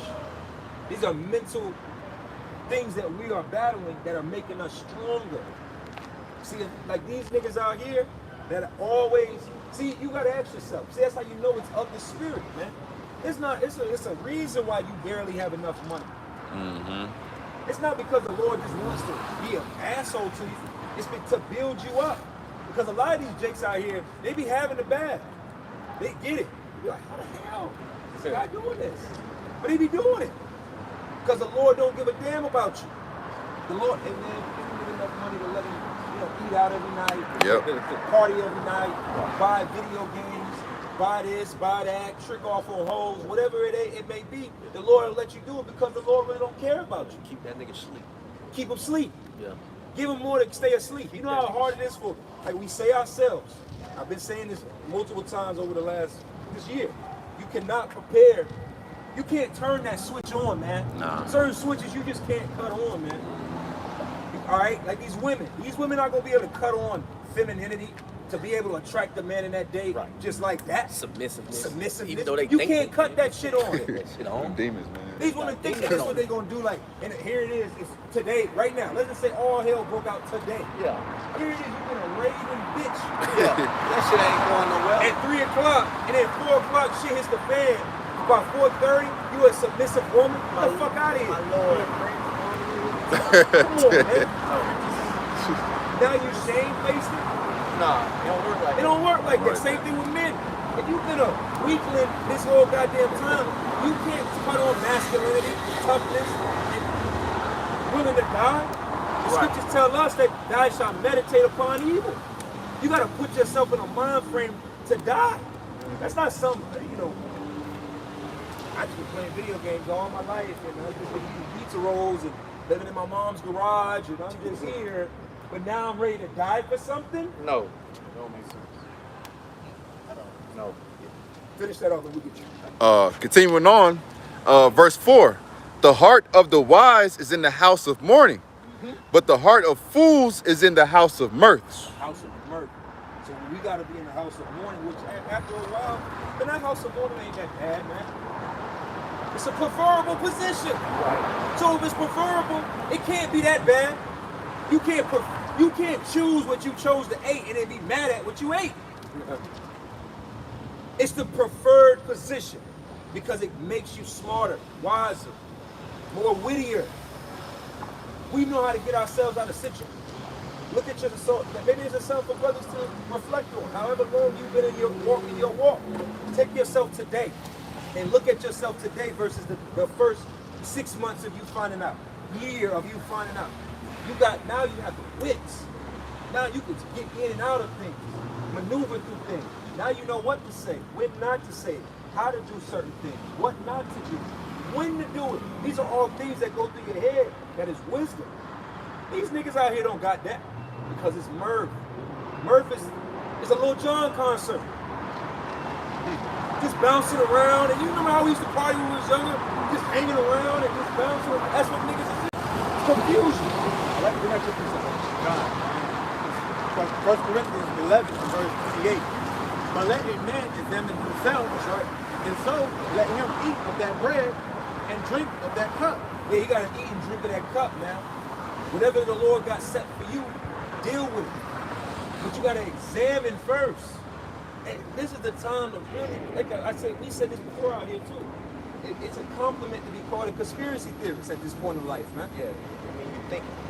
If you're not a conspiracy theory, you're a dumbass. You're not a thoughtful person. You're not critically thinking. All right, keep going, bro. John verse 29, for he that eateth and drinketh unworthily, eateth and drinketh damnation to himself. Yeah, because a lot of these Israelites, man, in these other camps, they're gonna start finding their issues because they don't know how to humble, man. All right, and this isn't no camp being. This is just the truth, man. Because there's plenty of men that aren't in GMS that are in the spirit of GMS. But you other camps that want to do exactly what the hell you want to do and how you want to do it. You know, you're in this because really you're trying to get women. You're in it for vainglory and all of these different things. You're gonna meet your issue because you're doing it unworthily. You're not doing this to save yourself. You're not doing this to save your household. You're not doing this to save those that are without, the fatherless and the widows and these different elements of the scriptures. You're doing this because you ain't getting no pussy. We're not here to heal people, bring people back to salvation. We have to be one thing. Scriptures say we believe it, a true witness believe it in the saving of souls. Go on, bro. Continuing on, when he that eateth and drinketh unworthily, eateth and drinketh damnation to himself, not discerning the Lord's body. For this cause, many are weak, and sickly among you, and many sleep. Going back to what the brother was saying, like, these people are just sleep, man. They sleep. Right? That's the stuff they chose. The brother said, how you gonna choose something, eat it, and then say, I don't want to eat it. Yeah. Right? That's what you chose. Prime example, I don't know, I believe it was you, brother, who posted in the group chat with the woman. I think she was eating like hot fries. She was like, my husband trying to convert me to this new religion. Yeah, brother, but, somebody put that in the group. Yeah. Somebody put it in the group, but just a small example. That's what she chose to do. Eventually, it's gonna leave her words to damnation. But she's not doing it, But see, you know what? That just goes back to the point of a lot of these Israelites are boneheads, man. Yeah. You out here trying to convert every woman you meet, man. All right, every woman you meet, you just trying to convert, man. That's weak. All right, but then you be mad at us when we tell you, bro, just hit it. Just deal with the woman. See what happens. Just see what happens. Like, what are you doing? Come on, man. That energy is what's gonna get a lot of you put on. Have the FBI at your door. Yeah. That energy is going to have a lot of people selling you out because you want to tell everybody. The scriptures say, cast not thy pearls unto the swine. And every moment you get, because like I say, whether we do it or not, it's happening. A lot of men in Israel are using this word for filthy lucre, man. To get some box, to be cool. He's in random places telling people what the Hebrew word for wine is. We don't fucking care, man. Tyrone don't care. He just want Hennessy. I'm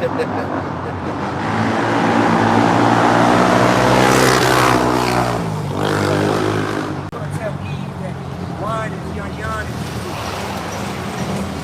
She don't fucking care. Just give us some. Just give us some.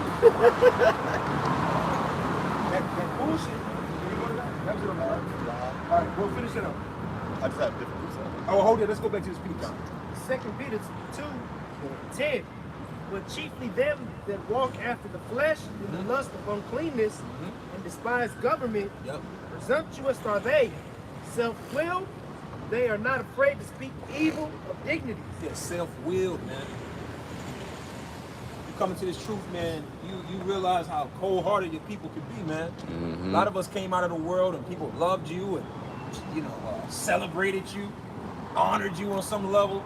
Then you come out here and you just want to teach the word, and you done been called things you didn't think you could be called. Like the saying goes, you done called me everything but a child of God. Right. You experienced that. But the scriptures also tell us what? That what? They hate not you, but they hate me. Right. Marvel not if the world hates you. It's part of the walk, man. All right, keep going. Verse 11. Whereas angels, which are greater in power and might, bring not railing accusation against them before the Lord. But these, as naturally brute beasts, made to be taken and destroyed, speak evil of things that they understand not. And that's our people, man. Like we said, our people, like we said earlier, at this point in the game, in the halfway point of 2022 in the year of our Lord, right?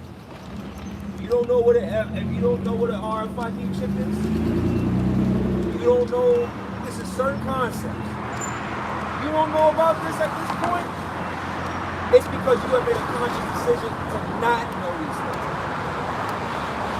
So you're a brute beast. You're a stupid animal.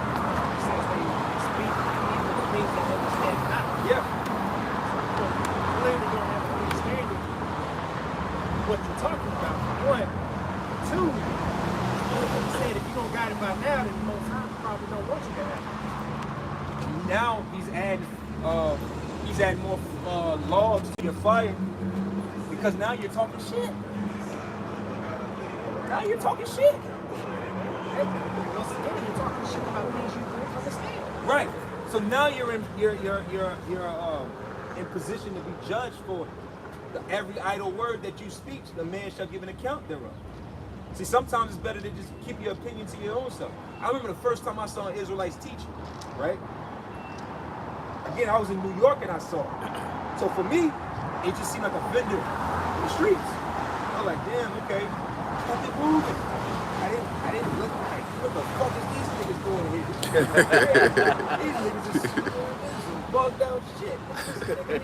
You know, you turn to a random person, man, these niggas is crazy. Right. I ain't do none of that. Right. I just saw it, and then later years down the line, like, oh yeah, that was the truth I walked by. Okay, you don't gotta talk shit about everything. Right. That's what women. Every idle word. Yeah, women shit. Women do this. It's talking shit. I ain't, like I said, They don't have no understanding about what the fuck is going on. none. Now, right now, if it would have been a Christian pastor at that point, I probably would have talked shit. Right, right. Because you know what's going Because I on. know what's going on. Right. But just for me to be like, what the fuck these niggas got on? Like, in there. Paper tags, man. Right. This is James 3:14. But if ye have bitter envy and strife in your hearts, glory not, and lie not against the truth. Verse 15. This wisdom descended not from above, but is earthly, sensual, devilish. Verse 16. That's what you think you're going to realize very soon. Is what you think is wisdom is nothing more than just fancy foolishness. All right? You bought into all the lies and philosophies and doctrines underneath the sun, and you're going to realize they're all bullshit. That's why, as we read, you shouldn't talk about things that you don't know. Because here we are, we come out here. People, one thing people do know about us, whether they believe what we've been doing or not, they believe in our dedication. Right. That's one thing they know.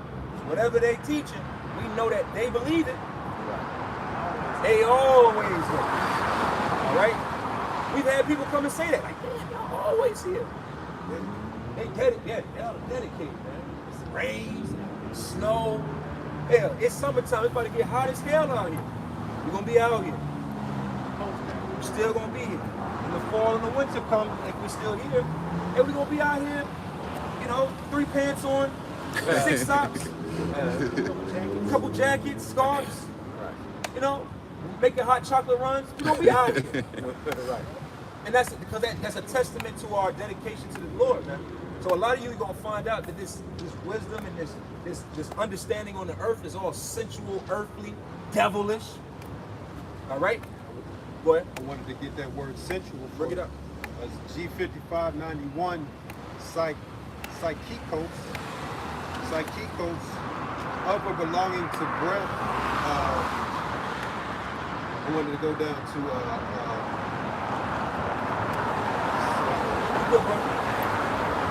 which is the lower or bestial nature. Yeah, the lust, flesh, carnality, something sensual is sexual to a certain extent. Right. Whether it's actual intercourse or not, there's a sensuality. That's fleshly. Sensations. Right, exactly. Sensations. Okay? But that's like you said, the scripture just said. Don't get me wrong, we are in this flesh and you're gonna wanna, if you got a woman, of course you're gonna deal with your woman, it's lost. Like, you're fine. But this world, like again, there are niggas on the planet in America right now. Very okay, we don't even gotta use that. Remember brothers about what, top of the year? When the world was that this year or last year when the All-Star weekend was here?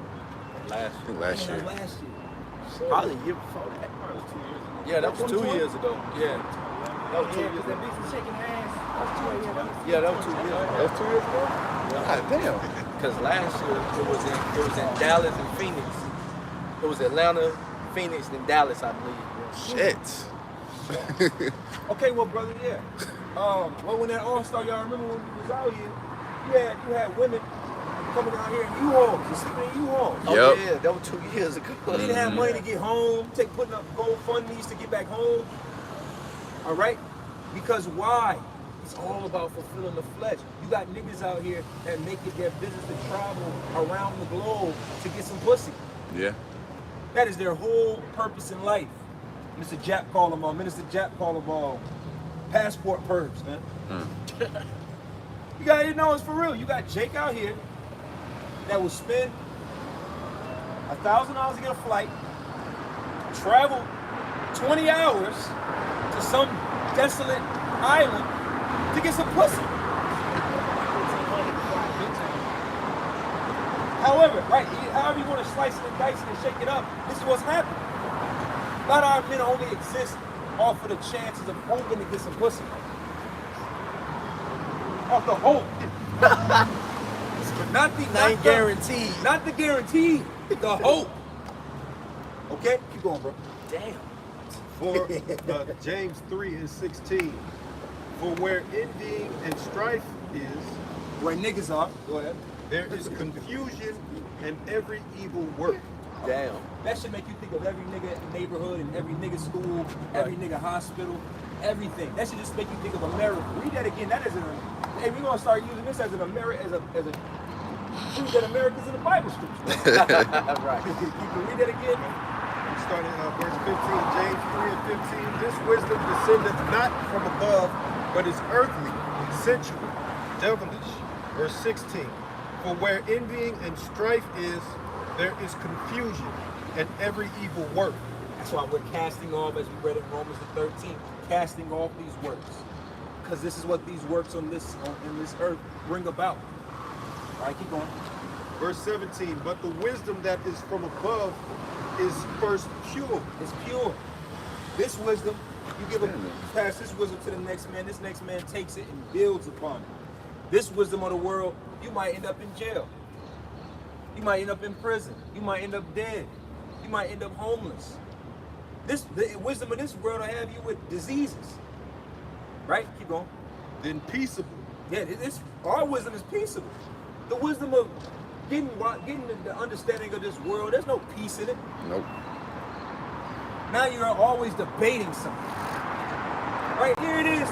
You might have went to school for journalism, and now you're on First Take with Stephen A. Smith, arguing about goddamn sports all day. See how the world's wisdom taught you how to write papers and read books and shit, led to you being on a job arguing with a nigga about sports from 40 years ago. Shit you never even played. Shit you never even played for. That's what I'm saying. And that's just one aspect. Everything is about strife and envy, man. All right, keep going. Gentle and easy to be entreated. See, gentle. This word is gentle. Although it might come out harsh at times, the scriptures do say, though we be rude in speech, not in knowledge. So this word will come out hard, but it is soft. It's pure. It's tender. It comforts you. See, a rock can't comfort you. If I was with my baby was crying, I ain't about to lay her head on a fucking rock. Right? So the word, it is hard at times, but it comforts you. It holds you. All right? Full of mercy and good fruits. Full of mercy and good fruits. There's no mercy in the knowledge of this word. All right? Any more to that? Without partiality and without hypocrisy. Oh man, come on, man. The knowledge of this world is all hypocrisy and partiality. All right? And what is that last word it said? Hypocrisy. Hypocrisy and partiality. Because this world, the wisdom of this world only benefits certain people. There's certain wisdom out here. It's certain wisdom you gotta be in a goddamn witch Kelvin to get. Certain wisdom you just can't pay for. See, this wisdom the scriptures say you will receive freely, so therefore give out freely. Some wisdom, Esau got certain wisdom out here. You gotta goddamn sip blood to get. Right. So, you wanna know this? You better sip blood. And you know this? You better do some gay shit. Hey, what the hell is that? Let's put first, brother. All right, any more to that? Yeah, I don't give no peace. James 3:18. The fruit of righteousness is sown in peace of them that make peace. Yeah, see, that's what this is all about, making peace. All right?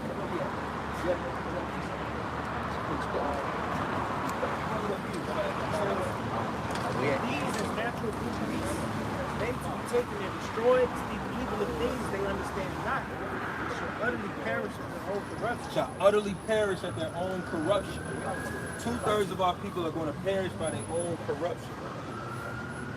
When a nigga dies, like I said, and I'm saying all this to say again, get it through your head. Niggas start getting their heads, their TVs turned off. Accept it as a truth. Accept it as a nigga earn that shit, man. A nigga earn his TV getting turned off. Okay?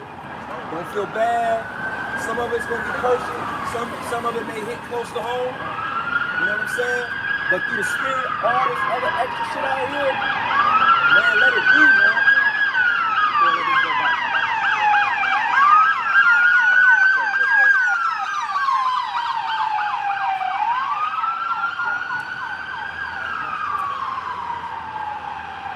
They closed up down there? It looked like he gonna pay his. Gotcha. Oh.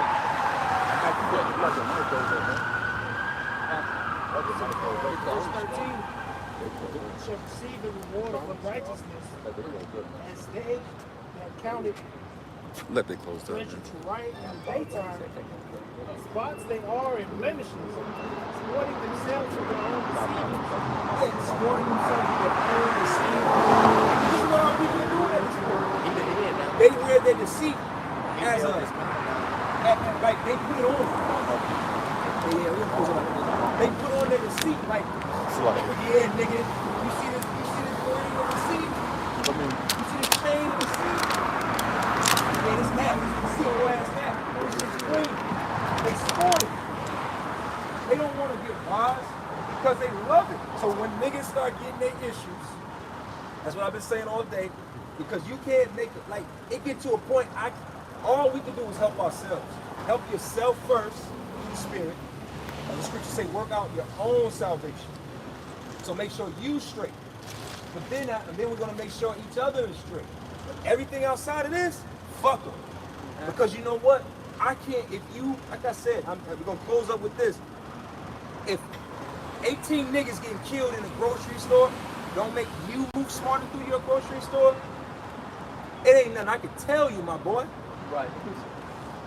Ain't nothing I can tell you. If you didn't see that, you didn't see them kids. Like we've been saying, we've been saying amongst ourselves for years now. Hey brothers, hey, if you got children in school, you might want to consider homeschool. We've been saying this, we've been echoing this for years. Now it's like, you niggas, if you people put your kids back into these public schools come the fall, deal with it. Now with us, we anoint our kids, we pray over our kids, everybody got their situation. But you assholes, you just continue to do the same. Like even right now, you got niggas that's gonna send their kids back to them same goddamn schools. Yeah, after the shot up. After the school shooting. That same grocery store where niggas got their TV turned on, it's niggas in there right now buying groceries. You got it right here. Honey, you like the bush beans? You like the bush beans or the glory?